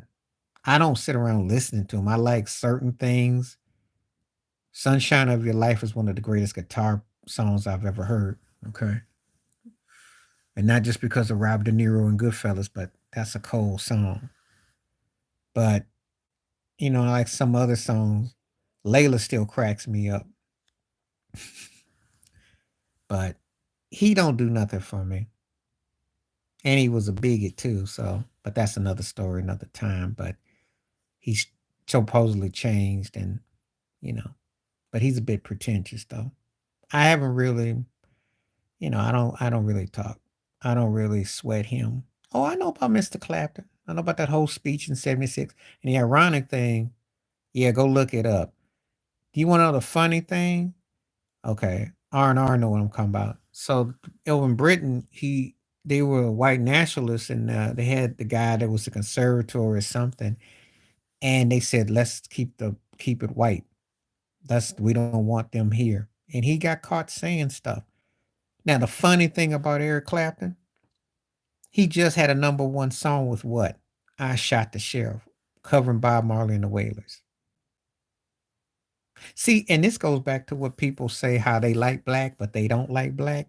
Oh, it was good enough to use the song by a black man, but it ain't good enough to talk about the struggle. And I'm gonna tell his white behind that without those Africans and them black folks in England building stuff up, you wouldn't be where you're standing. Thank you. So, but I separate when I like an artist, I gotta understand, because they're white artists have said stuff. Now, I'm not a fan of Elvis Costello at all, so that had nothing to do with him being racist. But I think he corny. And I remember what David Lee Roth said. The reason why people like Elvis Costello is because he looks like them, the music critics. But in Britain, this cat who was trolling earlier, this ain't nothing new. They had open racial takes, but they benefited from reggae. See, they don't understand the history about stuff. Keith Richards and Jagger them used to go slob off of Peter Tosh. Black music has been integral in all of that. But anyway, Clapton did, yeah. So he claimed he reformed, but then it was in Rolling Stone. I want to say it was about a couple years ago, and he's a big supporter of Governor Abbott in Texas. Yeah, go look it up. Oh, crazy Governor Abbott in Texas. And who was one of his supporters? Eric Clapton. Now I know he gonna say he got black friends and he loved Prince and he loved D'Angelo and he loved Babyface and he's, this and that and Robert Rudolph. I know because it's the music and he had Billy Preston in his band. I know all the cliches. Greg Filler Gaines was keyboard, but I understand that. People don't understand. Just because they employ you and bring you in does not mean they like you, that they accept you, that they want you. There's a big difference. Like I told you, it's show and it's business. What's good for your business is good for your show. Doesn't mean that you want them to be part of your business, if you understand what I mean.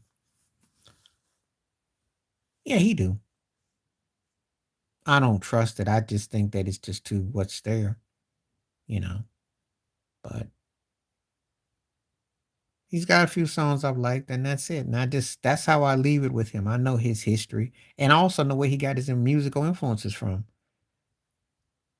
because he did that joint thing with BB King, and he's always, I know what he says on cue, and I know where he got his chops from. Well, Elvis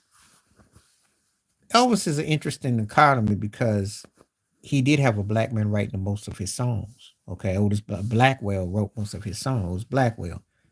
He had Whitney's mama singing, Sissy and them singing on a lot of his records.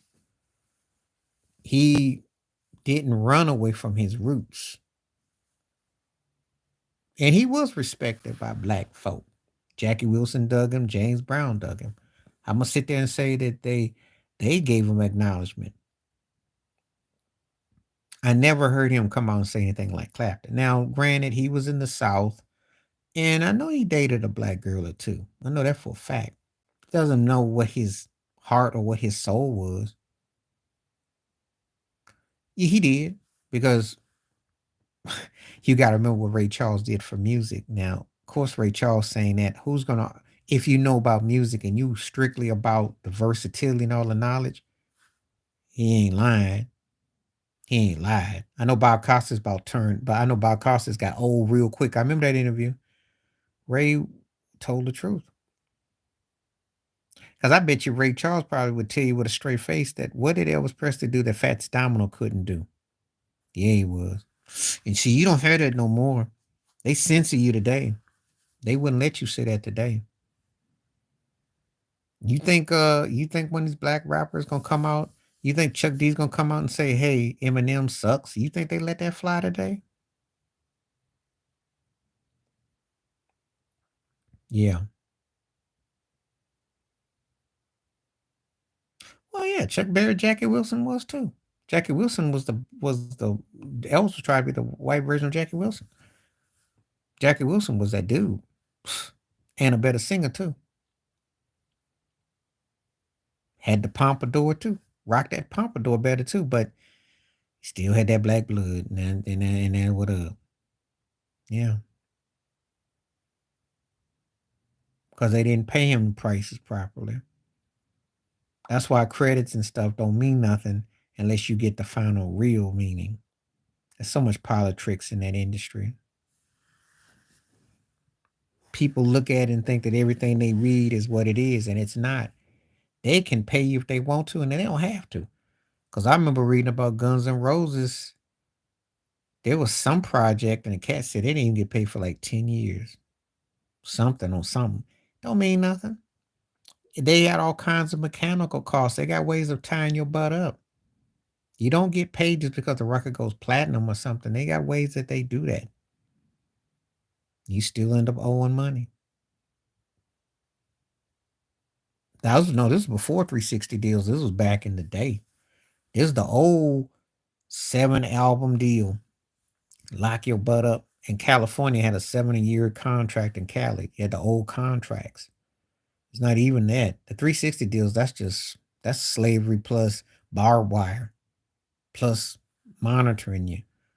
And you a real idiot if you sign them deals. But because more people make money with their merch and when they tour than they do with their day. That's the whole thing with streams is embarrassing. You better, if you ain't Drake and you ain't Taylor Swift or somebody or Beyonce something, your stream game better be bananas. Yeah. So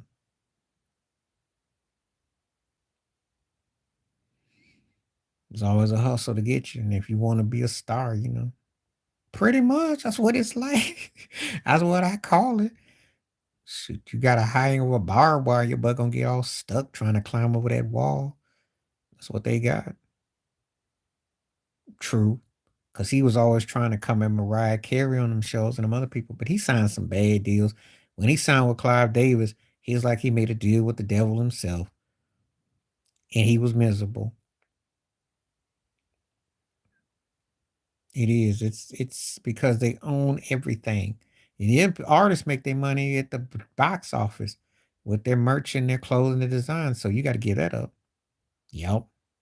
You got no friends in that industry. None. They all work in the same bed, but they gonna do you in.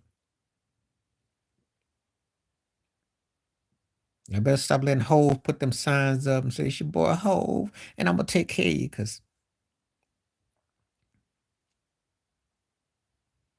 But Prince did work with him too, because that's when he put his last of his songs on that whack title stream service. He did, and that service sucked. That was one of the worst music. That didn't even really jump off the way it's supposed to. A lot of his business things don't work out like that. Yeah, I remember that. And he got the $10 million advancement with Clive, but Clive didn't push it. And Prince was upset. And they took that wicked picture. You seen that picture that they took? Prince looked all spooky with that red hood on with Clive. Yeah. And he was upset because he wanted a supernatural Santana thing. Because he enlisted, had no doubt on there under the Francos. Chuck D, he had them all on there. Eve too. Didn't push it. The record went flat. It wasn't that good of a record to me personally, no way. And I'm gonna say it because me and Prince albums pretty much parted ways back in the 80s. His best stuff to me.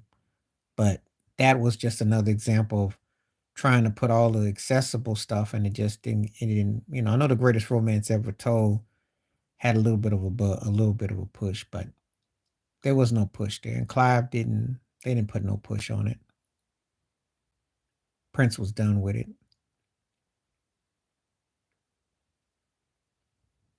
And Clive was the guy who could make it happen if he want to.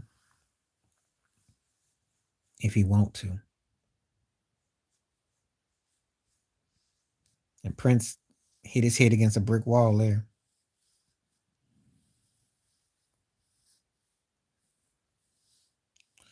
That's what make Prince the contradictory, because you're gonna walk around and put slave on your face and complain about people, and then you're gonna go sign with a guy like Clive, devil like himself. Come on now. That doesn't make common sense. That didn't look good.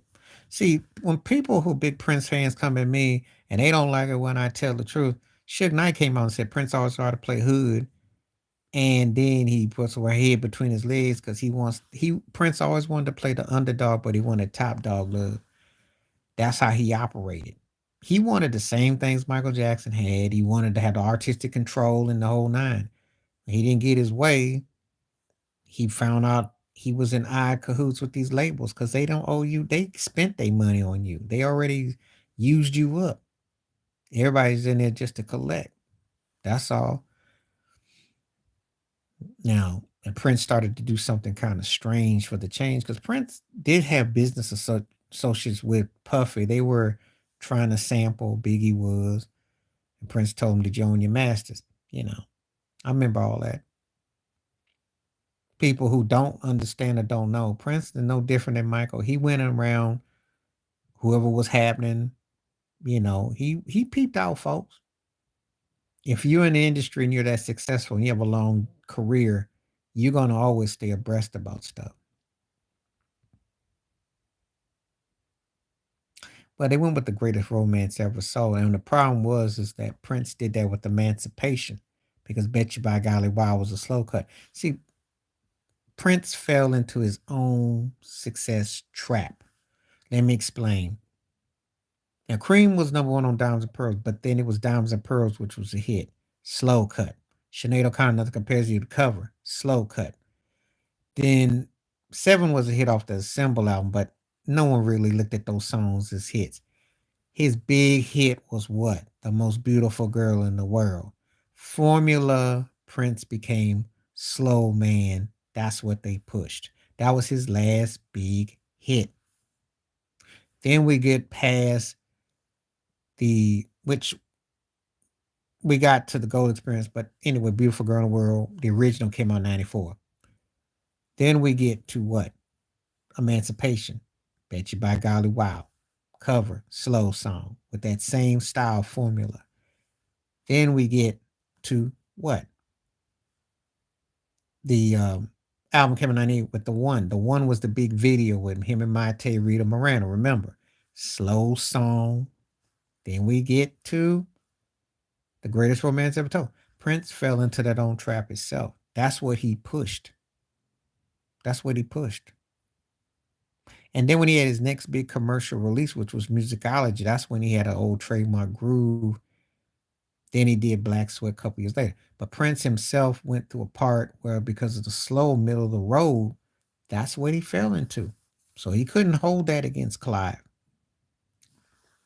And Hot With You was going to be pushed because Eve at the time was happening. You're going to have a rap chick doing the hook. That's what it was. And I think they're going to use the Nasty Girl beat. So Clive didn't drop the ball because Prince got paid. Prince used it and thought, if I just use these accessible songs and I got Sheryl Crow and No Doubt and Annie DeFranco, somebody like that, that's all I needed. And have Eve on the, I think the Neptunes did a remix to Greatest Romance.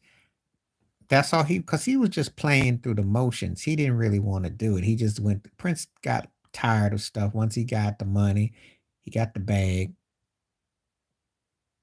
No, he's a Jewish cat, so there's no buck dancing vibes. He's the man. White folks don't have to buck. When they got the bag, you the one that bucks to them. They don't buck to you. Clive never buck danced to nobody.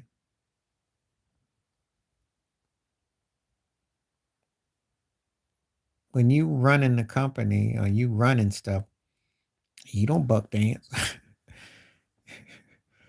Well, you never hear nobody say a white Jewish cat was buck dancing because it's not like he actually turned over the actual amount of money. Now that's when he'd be bucking if he actually told the truth. And he'd be getting himself then it would be a surviving Clive.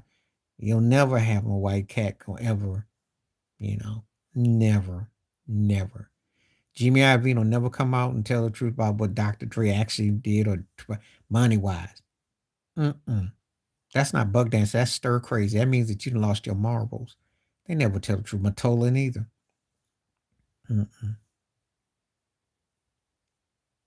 But Clive pimps black artistry. He always has. That's where he made his bread and butter from. And if you think the massa is going to take care of you, that's why. Because he's got pull. He got pull like that. He got to be the Swengali for Whitney. Pulled that with Alicia Keys. Hooked Aretha Franklin up with a comeback. I mean, he, and he had a strong black division, and a lot of black folks work with him. LaFace Records was through Arista Records, okay? Bad Boy Records through Arista Records, okay? Ray Parker Jr. worked with him because she worked with him. I can name you names. When he was with CBS Records, Sony back in the early 70s, that's what Gamble and Huff, Philly International. Except he got out of there because they got hit with payola. And he ran. Went to Arista. They got caught. He's always been a spineless, dirty dog. He's a sick jive turkey. And a queen, big time bandit. Well, you seen what's happening with Puffy. I ain't got to say nothing.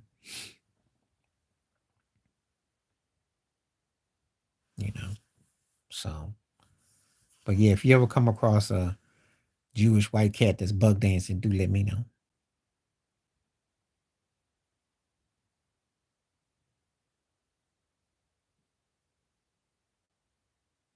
Well, I became that way with Prince. I was bigger back in the 80s, what I grew up on. I still champion him as a live performer. It's just that his albums became too hit and miss. And I was a big Minneapolis head. And I got stories for days on that. I can talk about it.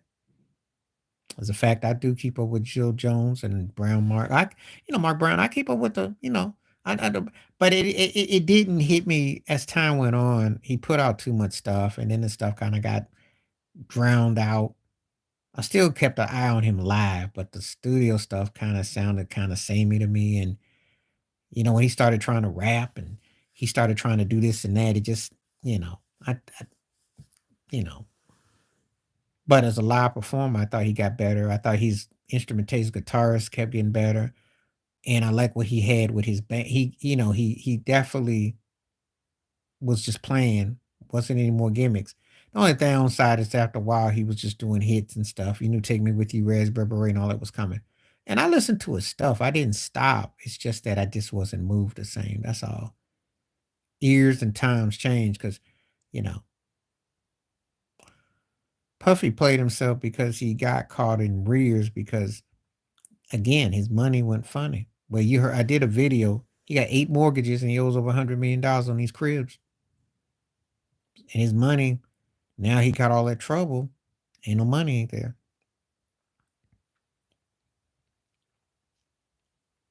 I think 2 things are either gonna happen. They gonna lock him or he'll have to leave the country. I think 1 or 2 things will happen.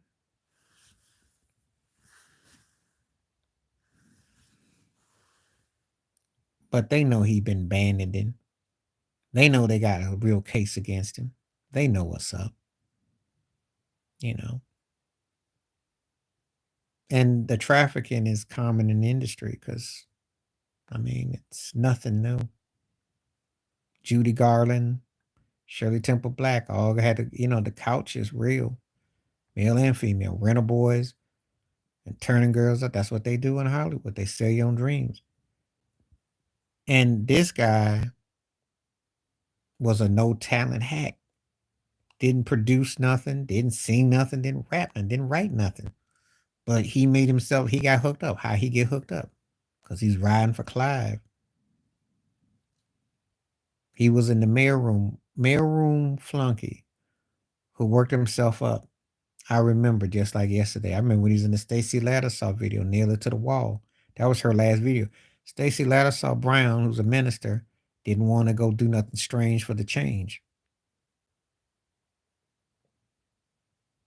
Oh yeah, because she wanted that limelight. And see, I did a video we talked about last night. I tell people everybody that came through New York had to kiss Diddy's ring after Russell.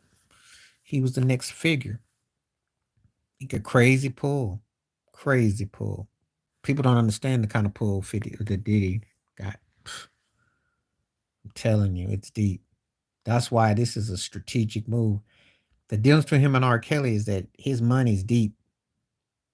That's the only difference. It's not that coming up, they just coming at clearing house, but it's deep.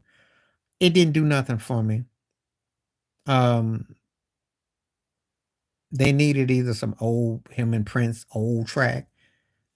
I mean, that was one of the problems that happened with Pandemonium because some of them tracks was old jerked out work. Chocolate sounded dated with the groove, but Donald Trump Black version was embarrassing. Well, see, first of all, what time is it was the best? It was the best one of the lot for me. Pandemonium was okay. My favorite song on Pandemonium was actually Blondie. Jesse wrote that one. I like Blondie a lot. And Sometimes I Get Lonely was a cold, slow jam. That one still is cold. But nothing like that was on this stuff. But what time is it was the funk was that was because Prince to me in 82, this is where I get into it. That's his best year as far as production. He was a real threat. His sound, everything. From that album, 1999, Vanity 6, he couldn't do no wrong. Jerk Off was a tight cut. I didn't like the guitar solo though, but I liked the groove though. The groove was tight. And it kept Sir Terry Casey's voice in the background, the Maserati. I remember on R&B was number one, and it was a hit on the pop. 70 to about, I'd say 70, 77, I'd say, well, you can make the case 71 to about 80. He had an incredible run. The greatest run for me ever, as far as albums go. He changed the course with the sound, and I loved it. 78 to about 92. I think from Destiny to Dangerous, that's his prime, his peak. He could do no wrong. And I think Destiny to Bad, he really was in that zone. But I give up to Dangerous too. Because Michael's runs were long too. I'd say, and I'd clearly say vocally from 69 to 82, he was incredible. incredible. Just with the vocals. Ozzy Brothers, I'd say 73 to about 78. They had incredible role. The 3+3 era was funky. That's where their sound was defined. But they had great runs. They're probably the one of the acts that I like multiple eras that they've done stuff. Because they are. They fall in that. Michael did too. Stevie did too. But if I'm just picking a window. But those three, funny you mention them, had long-term careers and they connected in multiple eras too. And changed up their thing too. Because Stevie's 60s stuff just as a singles artist was some great stuff. Some of the singles were just great and they still hold up, you know. But his prime and peak is different. But if I'm just going by like there's about 2 or 3 years of his, there's 2 or 3 of Michael's, there's 2 or 3 of the Ozzy's.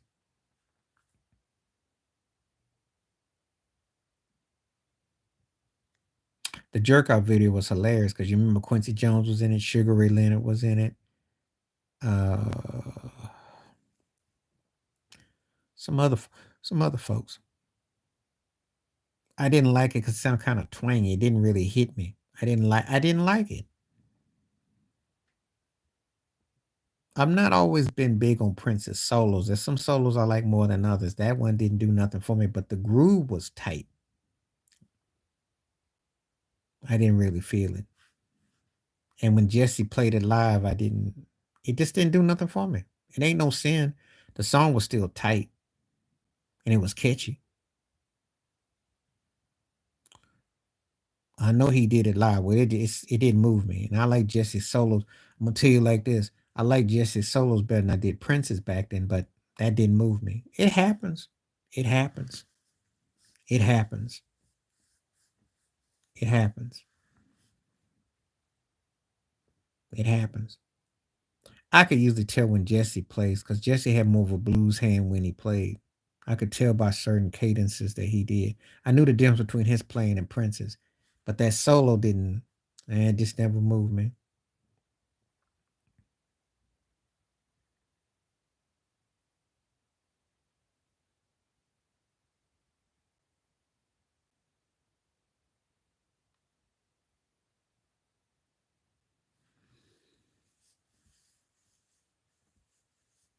But Jerk Out was a catchy song.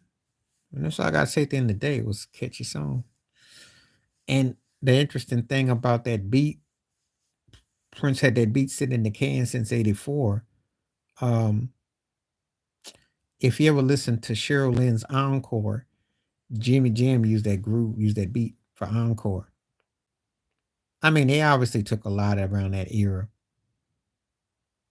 because that era of Prince keyboard stuff from '81 to about '84, that was the more focal point. That was the real pound in '80 to '85. That was the real pound of Minneapolis sound.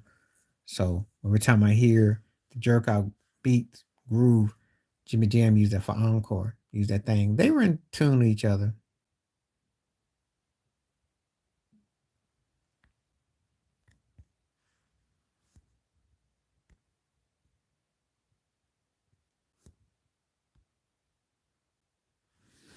So anyway,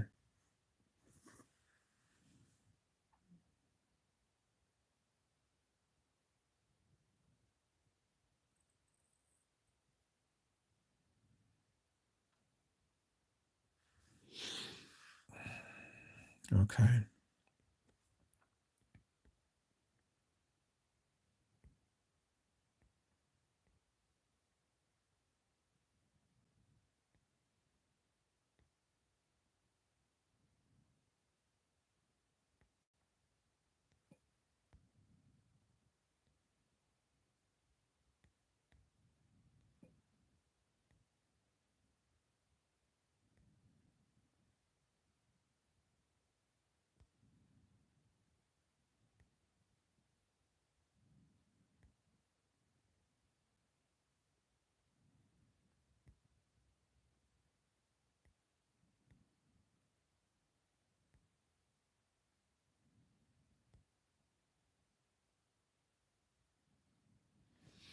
Well, if I'm looking for busy arrangements, that's when I'm listening to like Weather Report or something like that. Pretty much when it's standardized pop music and stuff, not so much. Um, it never worked for me with Prince's music because to me he was his best when he was a minimalist. That's where his best stuff to me always came from. And that's usually most artists, that's their best stuff, you know. That's what I think. I didn't, because he wasn't stuff gets compartmentalized, so but depends on who we're talking about as an artist. There's certain artists that it works.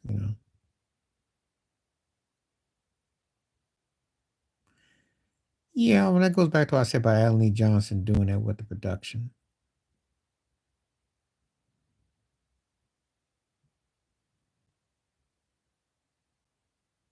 Michael Beards. You said Michael Beard?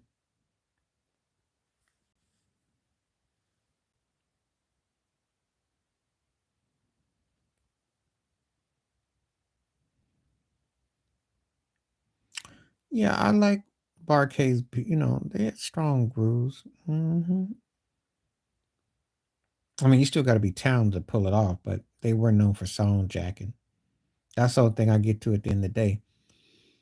Alan E. Jones did do that. That's what made them, because they would take songs and flip it for radio, but that's how you get radio play. But they did it in a way where it sounded like a song that you heard, and then they put their vocals and their arrangements on top of it. They did that a lot because she talks to me with her body. Jack get it up too. The freaky behavior.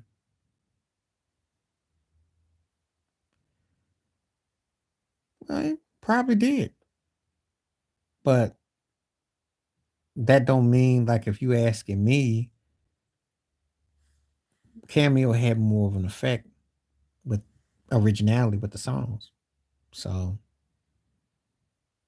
you know, like I always tell you all the time, just because you're more talented or you do this or that doesn't mean you're gonna get the results. You know, that's the thing that gets people who don't understand it because if you don't get the results, and Cameo got the results, Barcades got results, but they didn't hit like Cameo did. Cameo hit, Cameo hit, especially when I was coming along. Cameo hit the records. They hit. They had songs in the streets. They hit, and they crossed over bigger too. But I'm not making it as a end all be all. But I'm just saying, Barcades never hit like Candy did or Word Up. They never hit like Word Up. Never. Not like that. Not in that time period. And Cameo kept going. But as a band leader, I don't think he's underrated though. I think he's about because he got what he got out the band. I think he could have gotten more out the band, honestly. He didn't pay people. And if you ever go on, I did a video about it last summer about Gregory Johnson, who was a keyboard player. I did a video about it. He talked about how Larry didn't pay him, and he quit Cameo way back in the day because Larry was cheap, still is. And they had a band. They should have been a Hall of Fame band. They were one of the most important R&B bands in the 80s because when hip hop took over and New Jack Swing took over and post Minneapolis Sound and other things going on, Michael Jackson, et cetera, Cameo still was able to hang. So because it was catchy. Cat had that British accent, had that Jerry curl, and it was catchy. Maserati didn't come out though till 86 though. And Players Ball, which I liked a lot, and I like the remake, I like the extended, was not accessible. I liked 100 miles per hour too, but you couldn't really make out what he was saying. And if you by the time Maserati came out, they looked like they were impersonating Ready for the World. That's the sad part because the curl looked the same, the complexion. Prince didn't. Mark Brown wasn't able to get that out. Had they been able to get that out during '84 or '85, would have been interesting. See, a lot of stuff on Paisley Park didn't come out till after the fact, so we'll never know. I like Players Ball, but I don't think it was a catchy song. I like 100 Miles Per Hour. It wasn't catchy like Oh Sheila though. And Ready for the World kept commercial songs. They were catchy because Digital Display was catchy, Love You Down was catchy. They kept catchy songs. I'm surprised that Melvin Riley wasn't bigger because he should have had like a mini Key Sweat type of run. He had catchy songs. I didn't say they were great, but they were catchy. But Maserati, when that time that record came out, it was sitting in the can for 2 years. It was done in '84. They didn't get the green light in time. Just like Jill Jones's debut record, I don't think the family would have made it. Well, they was all working with the Prince clan because Prince, Terry, Casey, and Brian Mark played on the record. So it's all connected. Well, yeah. But see, that's what happens when you talking about my Ready for the World.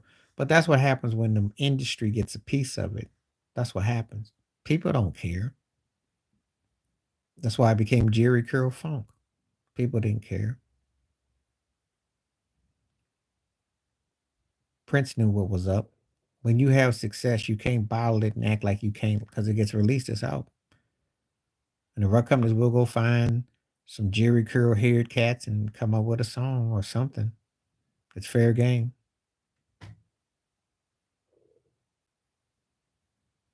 And I'm not disagreeing with you, but that's how the industry works. It's a business. They want formula, they want hits.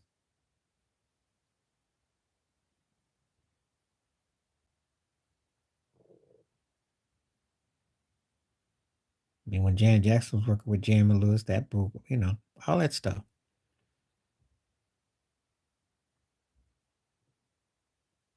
I can go on. You could tell me Sherelle was more talented than Janet. I wouldn't argue. But she had the last name, they had the hits, and that's all she wrote. And it is politics in the business. Only so many get through. A lot attempt, but only so few get through. Remember that. So that's what's up.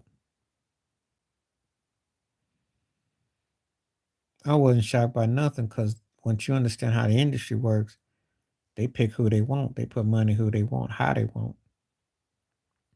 It's not based on what we like always. It is in part, but then it becomes more. And then Ready for the World basically became like a jukebox or whatever was happening because they end up having Jack full force years later and then do New Jack Swing. So can't even tell you. It's a lot of acting that goes on. You have to know how to play stuff, but then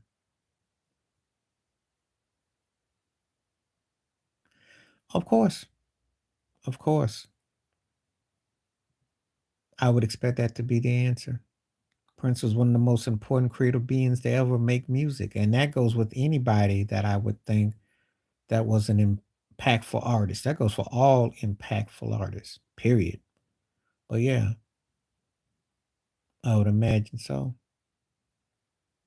Because you just didn't think of him, especially like that, you know. Just like how I feel about Michael Jackson, like I feel about Whitney. He's one of the artists they owe it to, but they had to play due diligence to get played on the radio. I just want you to understand how you get played on the radio. You have to sound like somebody to get yourself on. That's how it goes. And whoever's a dominant or impactful, they had to do what they had to do to get played. See, when I have these conversations, I want you to take yourself off from being a fan and just listen to how the industry wants you to be. They want you to be like that. That's what happened. They do that with everybody that's successful. Let's go get another one. That's what they do. we never know what these artists are really like because they spend a lot of time. It's like being actors behind. They have to do what they got to do to get played. Look at Lenny Kravitz. He was going to start off as Romeo Blue. He was going to be a Prince knockoff, and then he became a throwback to doing Hendrix, Beatles, and thing. That's what they want. Yes, yes. Mariah Carey was like that coming into the game. You know, it's a formula. It's a formula. It's not about just your talents, what you got to compromise. You get compromised. You get compromised. Hip hop was probably the only thing to come around where you could bite and do it, but yet you could still have originality because there was nothing quite to really set it. But when you're playing 12 scales, you're playing notes, so many notes, everybody takes from everybody, but it's how can you make it work for your lane? But when they get on commercial radio, when they get to this point, they go and say, okay, you got to do this because that's how you get played. If you watch the movie Ray Charles, Ray came out trying to sound like Nat King Cole. He would sound like other people. You know, it always goes that way. Well, if we go in the commercialized era of the last 40, 50 years, I'd say last 40 years. Obviously, when you see someone like Louis Armstrong, there was nobody doing what he was doing. Miles Davis did what he did. Sly Stone did what he did. You know, Ray Charles eventually evolved all those styles. Hendrix did what he did. You know, but we talking about when we get to. I'll give you a good example. Like I love the Isley Brothers, right? But they always bit, took, took parts, took this, took that. They were real smooth with it. You know, they took a bit from Jackie Wilson, took a bit from Sign of Family Stone, took a bit from Marvin Gaye, took a bit from this. You know, and they did it sometimes subtle, not so. All the acts watch. People took from Sugarfoot from the Ohio Place, took from P Funk, took from Earth Wind. Everybody was like a stew, but they had a sound. When we got to visual artists and the singers and all that, they started to making you more formula. So you can't be too original because they gonna well back in the day when they gave you 3 or 4 albums to get your thing together, yeah. They stopped doing that long ago. They became 3 or 4 songs now. Back in the day it was 2 or 3 albums. You do know with Prince, for instance, they told him the dirty mind is like, well, we're gonna give you your contract back. He almost got dropped. Stevie Wonder had it happen to him in '66. The Jacksons almost had that happen to him with the Destiny album. Because business, and they're like, well, what can we do with this? But they used to give you some albums to work with. It's not like that anymore. That's a different industry. But they like cloning acts. I don't listen, I'm not taking nobody's impact away or what they did, but I don't know if artists are just so called everybody is influenced by them as much as that's what they have to do to get played on radio. I'm not so sure. I used to think like that until I learned that no, the business tells you what to do. They spend money on you. They want you to sound like so and so, you'll sound like so and so, or you won't get played. So if they want someone to be like Bruce Springsteen, he got to be like Springsteen. If they want someone to be like Billy Joel, Elton John, you know, that's what they want. Now I can tell you this: Lionel Richie didn't sound like Smokey Robinson, but he was a great songwriter like that. But he had to find a formula. Again, they all, you know, whatever formula you got for a sound, that's what you end up doing. Well, Andre didn't hit big because he tried to run away from the Minneapolis sound. He tried to do the new wave thing. Prince used to clown him on records with that. He didn't want to be jumping on it. He did it with Jody though. Because when he worked with Jody Wiley, he used that and it was big, wasn't it? He proved that you could still come out with it with Looking for a New Love in '87. Thank you. He did. He used the old Still a Thrill is vintage Minneapolis. That's the best B-side Prince didn't put out for flip side for DMSR was Still a Thrill, because that's very Minneapolis. That showed you. Yep. And he refused to. He had a deal with them, and Larkin Arnold, big time black executive who put a lot of money and told the powers that be the Thriller was going to be huge, made a boatload of money off of Thriller. And Andre recorded a real dirty album which never got put out as a joke. So just saying, that's tidbit. That was a funny story back then too. But yeah, they wanted him to sound like Prince. They wanted that. They wanted a Michael Jackson thing. They wanted Michael Jackson, maybe with a Rick James nod. Whoever was happening black back then, that's what they wanted. That's what they want. I'm telling you, business ain't hard to figure out. You just have to go back in hindsight and go, "Oh, okay." I'm not saying, but let me say this. That's not to say that Rick James wasn't influential, that Michael Jackson was influential, that Prince wasn't influential, Lionel, etc. But the industry likes a clone. That's how you get played. That's how you get put on. And they want something that's kind of familiar. It's like a wedding. It's like a bride. Something borrowed, something blue, something new. That's what Mariah Carey used to do. She sampled songs.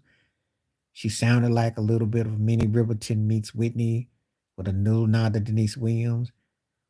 It's familiarity. They put money behind it. Her remixes is where she added some life to it, but it was real cookie cutter. You know where it was coming from.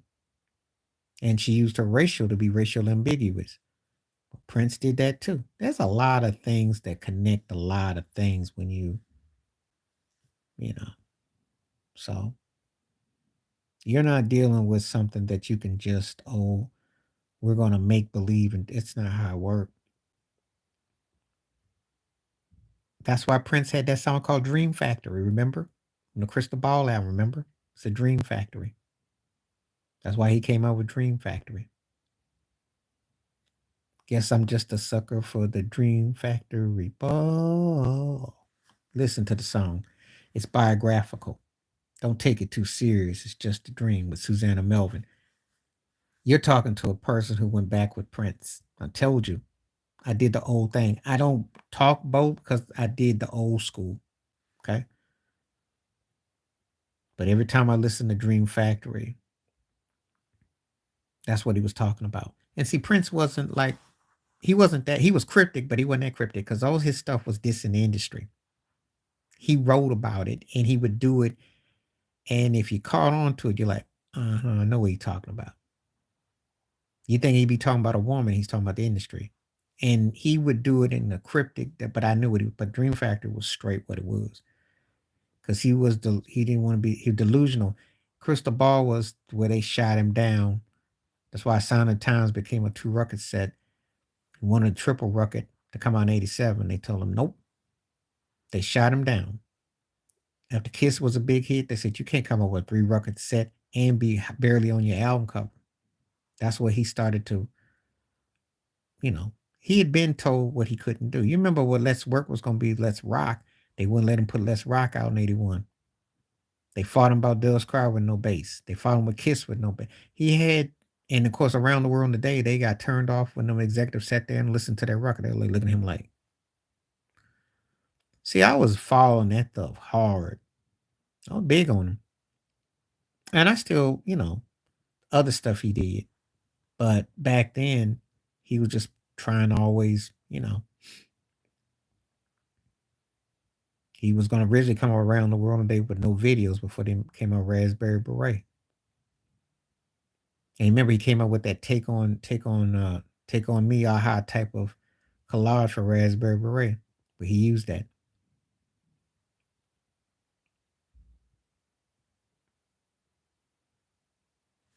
So,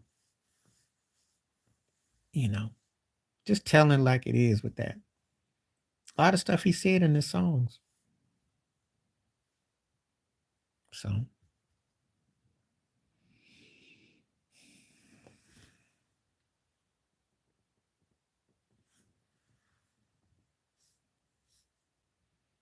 But yeah, if you don't, you got to make them money, and they come for you. And everybody's story is different, but it's the same story though. If you don't make that money, they get, it's a lot of pressure.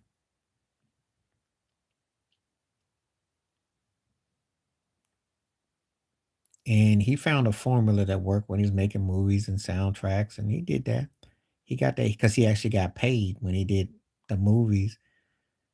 He got paid, got money off that Batman. That was huge for his pockets too. He took a beating off that Little Sexy tour, and as an accountant, stole a lot of his money. He went through some stuff, and of course, that's when him and Frank Nile fell out. That was another reason why he was delusional too, because they used him. Of course, they do, and then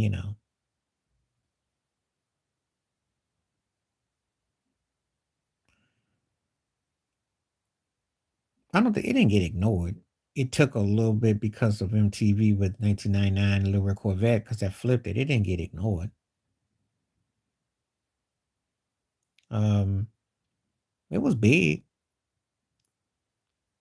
but his audience, if you're talking about his audience back then, he was bigger in Michigan. He was huge in Detroit.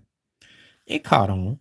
He did. Matter of fact, that 1999 remastered had concerts out in New York. It was in there. He didn't get ignored. But I'll tell you one thing he did do. I'll tell you the one thing that he did do was when he downplayed the time when he was performing Madison Square Garden back then. Now, what happened was he didn't let the time tour, and he caught some backlash for that. But his album sold. They didn't hold it back. A lot goes on in New York.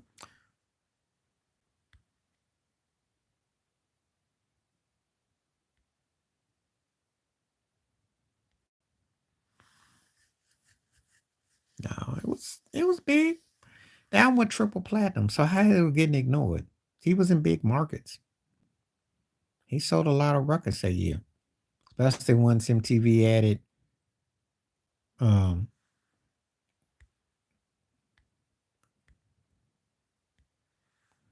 once he started, once the videos got played, he got crazy love. The Real Corvette was huge, and so was 1999, and the Lyrics was too. So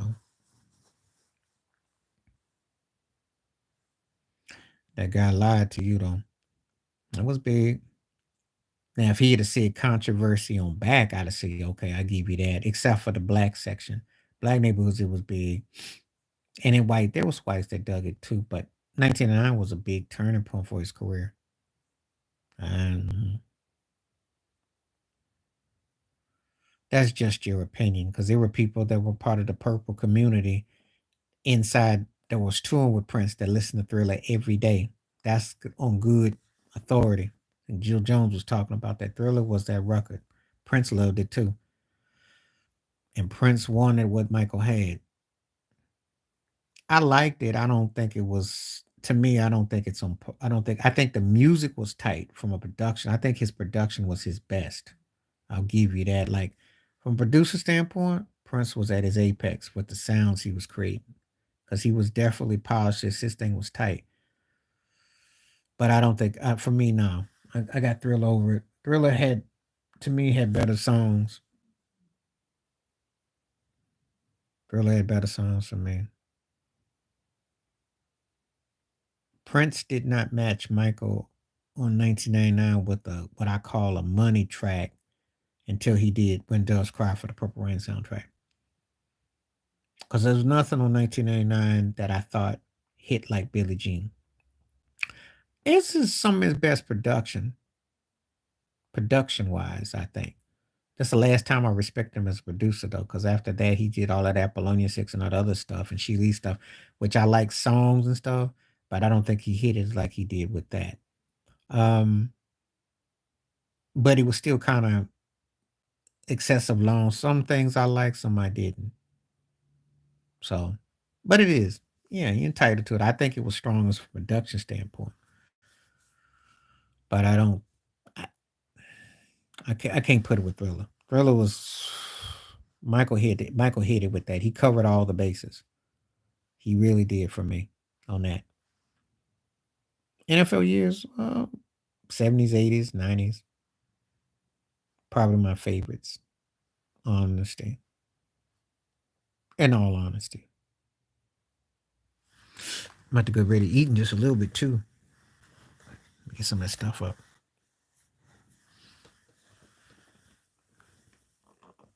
Quincy didn't write, and see, this is where I have to shut you down. Quincy didn't write. Quincy didn't write nothing except for "Can't Get Out of the Rain," which was a cold song on the B side. And before you come at me with PYT, that was done by James Ingram, which originally was a Michael Jackson Greg Philligain song because PYT, the slow version, is on the Ultimate box set, which came out 20 years ago. And if you hear it, that's Michael and Greg Philligaines. The running joke in the studio was that Quincy couldn't come up with anything funky. James Ingram did "She's a Bad Mama Jamma." Listen to She's a Bad Mama Jamma, the keyboard work, and then listen to PYT. James Ingram was the one who wrote that. Quincy put those African synthesizer parts on there. No, I'm telling you, I followed people's music, progressions, and careers. And Quincy did not write. He got more credit than he deserved. No, Michael co-produced. "Wanna Be Starting Something" was an outtake from "Off the Wall." Quincy didn't even like Billie Jean because he thought it was too long and he thought it was going to mix with Billie Jean King, the tennis player. Michael had a long guitar intro. Michael did that. "The Girl Is Mine" was a compromise, but actually listen to Michael Jackson's demo solo. It sounds more like Michael. It was like a combo with that. "Beat It," they came up with the "My Sharona" thing, which Quincy mentioned. But again, that was a collaborative effort because Michael's background vocals and his instrumentation parts that he put, that was Michael. Michael made notes of that stuff. I'm a fan of his, but he's overrated in the sense that he didn't do all the producing like he says because Rod Temperton has much credit and Quincy's team had a hand in stuff. Quincy was great for finding songs. Quincy was good for putting people with instrumental, for putting their voices with things. But he wasn't like this mega guy.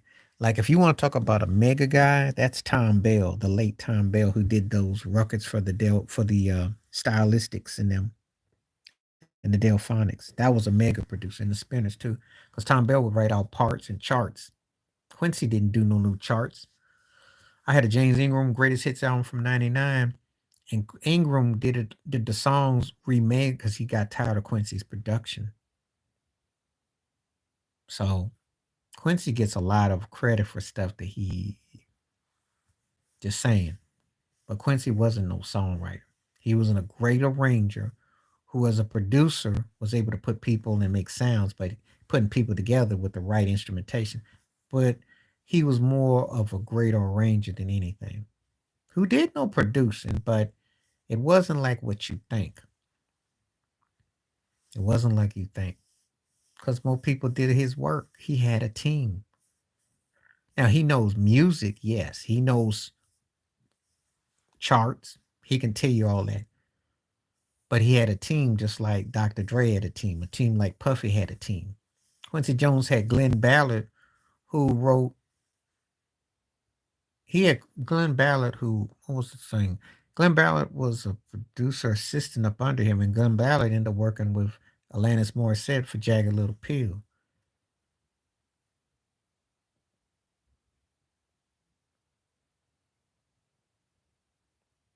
He didn't write and direct it. I'm not trying to shut you down. What I'm trying to tell you is it's not the case. Michael wrote his songs. Quincy had a team. If you want me to be technical about it, Rod Temperton had as much to do with the production on Off the Wall Thriller in association than Quincy. Because Rod Temperton would Baby Be Mine with um The Lady in My Life with Thriller. So he did. And listen, I'll give Quincy his due. Quincy was a smart dude because Quincy was one of those cats. He was a smart Negro.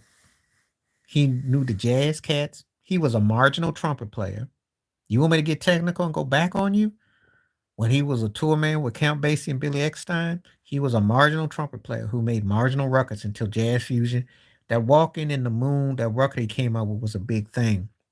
But he got that A&R gig.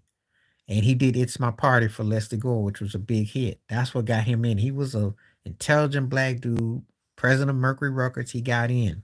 He was able to shuffle both worlds. But when you let me put it like this. Who did he come with after Michael Jackson that is memorable? Because Tevin Campbell stuff was done with Babyface and stuff. Quincy didn't have much to do with that. And what about his remake of We Are the World? The Haitian version when he had Akon in them. That was horrible. But Wycliffe sounded like he was choking on some vomit or something. And then he kept making the same albums over and over again. He had a great team. And he does know music theory. And but he's not this wonder kind guy. He's not this wonder man. Tom Bell was a wonder man as a producer. That was a wonder man. Gamble and Huff, they were wonder men. Quincy wasn't a wonder man. Quincy was smart. And he had people that were top of the line. And he had a great team. Rod Temperton was one of the best teammates you could ever have. Tom Bauer, who wrote She's Out of My Life, was part of the clique. Glenn Ballard, who later worked with Alanis Morissette. He had David Foster in his camp. He had a lot of people in his camp. It was a team. But he wasn't like this mastermind. He wasn't like this dude who was like, no, he was only as good as with the assets he had. I know the documentaries on him. He got a lot more credit than he deserved. I'm not giving Michael Jackson, because the stuff that Michael didn't have, I'm going to tell you where Quincy comes in. Quincy comes in with the She's Out of My Life. He comes in with Finding It's to Fall in Love. He comes in with the Human Nature. Okay? He gave Michael that. He made Michael's records enhance. So I'm gonna give him his due because he came up with the outside songs, which made Michael more versatile because it was yin to yang. That was his greatness. But as far as him coming up writing these songs and no. Playing these songs, no. There's the difference. He tried to mess with Donna Summers too. And he met resistance. He tried that with Aretha Franklin. I remember reading Chuck Rainey, the bassist, come out saying that Quincy got too much credit. A lot of them come out and told the truth. It's just that he had the machine and he was a big name and he worked it to his advantage. You show me any successful producer team or whatnot, they always have a machine and they have people work up under them. They sell you on the brand. Doesn't always mean that what you see is what it is. It's a team effort.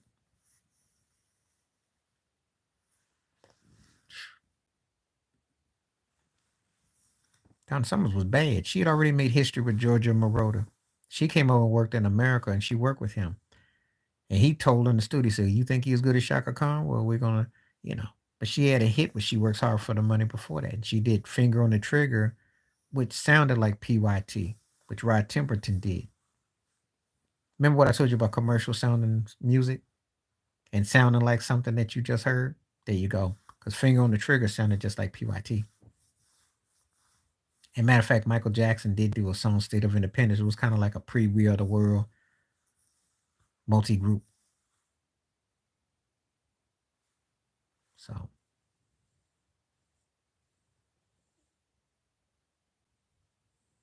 But anyway, I'm not going to get into a whole lot of, people can think what they want and believe what they want to believe. And I'm not giving Michael Jackson, I'm not sitting up here saying Michael was like, but Michael wasn't just some fly on the wall that just sat there and was directed with everything. He was musical. If you ever watched any of the documentaries when he went over music with his band, his rehearsals, he used it from his feet and tap out what he was doing. The best Michael Jackson story I ever heard, well, there's only like a handful. Come on now. 67 through 71, really. 66 through 71 to his time of his death. Because the session work he did with Ozzy Brothers and all that beforehand, Those were one-offs, but his recordings is his best. But the best story I heard was Greg Filligan said he heard somebody behind a curtain playing drums, and he said they was getting it done. And then he turned out it was Michael. So Michael was creating. Now he played the role with the producers, but he was the one that's having his say. Michael always had his say with who he worked with.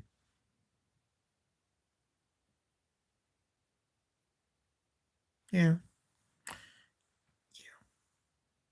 But the more important language he knew was money. He knew money. Before everything, got crazy. I mean, the guy was, you know, so. But I give everybody the credit. I'm not gonna make him out to be some super con. When I say the most dominant artist of my lifetime, it's like he was in as a child artist. Jackson 5 was a standard. As adult artist, he was a standard. He competed against himself, unlike other black artists in categories, which was unheard of. And he really the songs, he had the whole nine, you know. Incredible talent and once in a lifetime type of artistry, you know. Just strictly talking musical, he was a standard.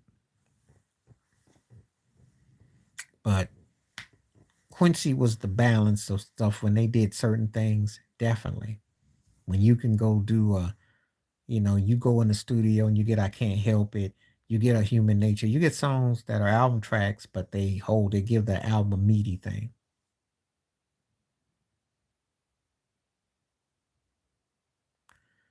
Yeah, it was something. I'll never forget that day. It was one of my toughest days ever. Hip hop's been around since from when Africa came to America. Basically, I mean, you can discuss who you want. I mean, there was cats in the 20s and 30s that were rapping, but you can make a case for Gil Scott Heron. You can make a case for James Brown. They were all hip hop. If you think about it. Me too. Very sad day. Very sad day. I gotta go ahead and get some. I'm gonna be on for about 5 more minutes because I gotta go eat. So give me about 3 more minutes. I'll do 3 more. But it was a very sad day for me too. But hip hop, it's debatable, but it's been around forever. It just didn't have. And of course, I can make a case for oh God, those cats out of New York. I can't even think right now. They did hip hop records back in the '60s. I can't think of them right now, but he'll come next time I'm on. I'll think of them. They. It's been around forever and a day. Beatniks is what they used to call them, and it's been around forever and a day. It was very stunning because I had to uh, tell a couple people about it. I remember when he died too. Yeah. Anytime you lose big artists that impact and you got memories, that's tough because we don't want to see them get old. We don't want, and Whitney Houston's death is still the most toughest. Yeah. I think hers was worse than Michael and Prince's put together because she was floating in a tub at a Clive Davis party below. Let that sink in. They were partying on the first floor at the Grammy party, and she was floating in the tub. So they've never resolved that.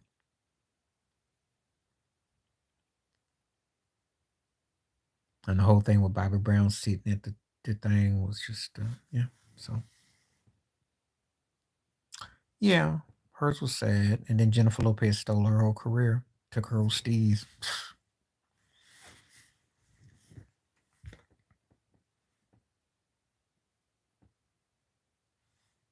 Yep. It's a very cold, cruel business. And then they like next person up. And they gave Jennifer Lopez all that budget and she ran with it. How did she get that role? Think about it. you know. The next thing I know, she's with Wesley Snipes and she does Money Train.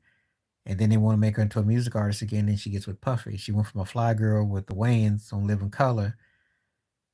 She's got a lot to say about Puffy's situation too. She knows a lot more too. There's a lot going on. Selena was actually pretty authentic too. I liked her music and stuff. Oh yeah,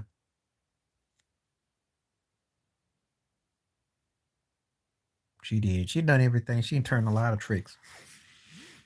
Suge had a video on her with some chick, and he threatened it over, and then guess they got that tick squashed. Got that cleared out when no one talk about it. But oh yeah, she did ghost singing in the studio because um Shantae Moore and some other females did her vocals. I think Ashanti did one of her vocals too. She don't really sing either. Oh yeah. If the truth ever came out about old J Lo, it's pretty serious. She knows more about Puffy too. She ain't gonna probably say nothing because now she's in her white mode.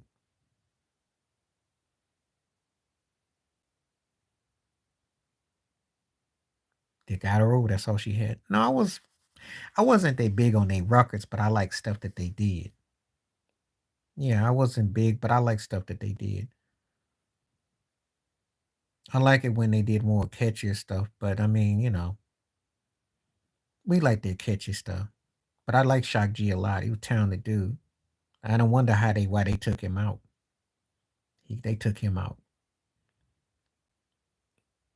It was all about the booty with J Lo. Irv Gotti said that too. Remember Irv Gotti came out and said he said we just looking from the back. We don't care about. Mm-mm. She ain't got no talent. Not that we want to listen to. We just want to watch from the back.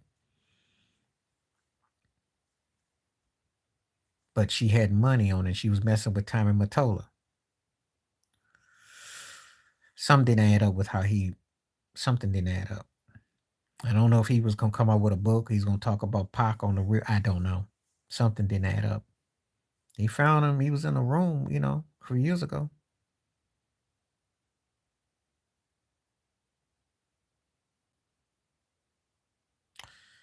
You know, you'd be surprised. Albie Shear in a coma. I mean, come on now. You never know. The industry be doing some funny, strange things. People want to come out and talk. The reason why I feel that way is because sometimes I watch this show called Truth and Rhythm that comes on YouTube. Scott Goldman, he's a real big Prince fan. He talks about funk music.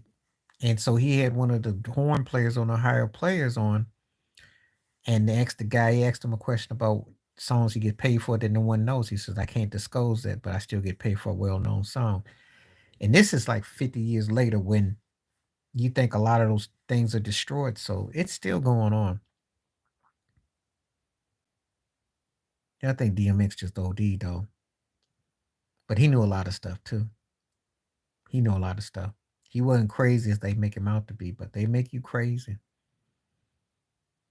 Because DMX was hotter than a firecracker when he first came out. And you notice his music career never got the same push again. He came out with 2 albums in 7, 8 months when he first came out, and a book and movies and all that. DMX was big, but he may have stepped on the wrong toes.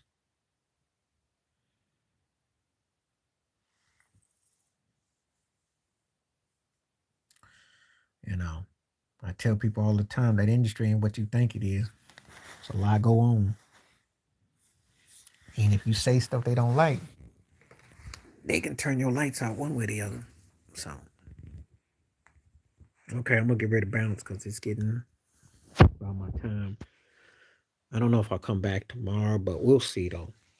We'll see. I was on for a long time. There was some great questions, great feedback. We did a big old music thing tonight. Definitely tapped into a whole lot of area. But I appreciate you. Thank you for your questions and feedback. Glad to have you. And yeah, we got some good. This was a great show. Stay safe, stay warm, stay cool. Looking forward to seeing you again. All right.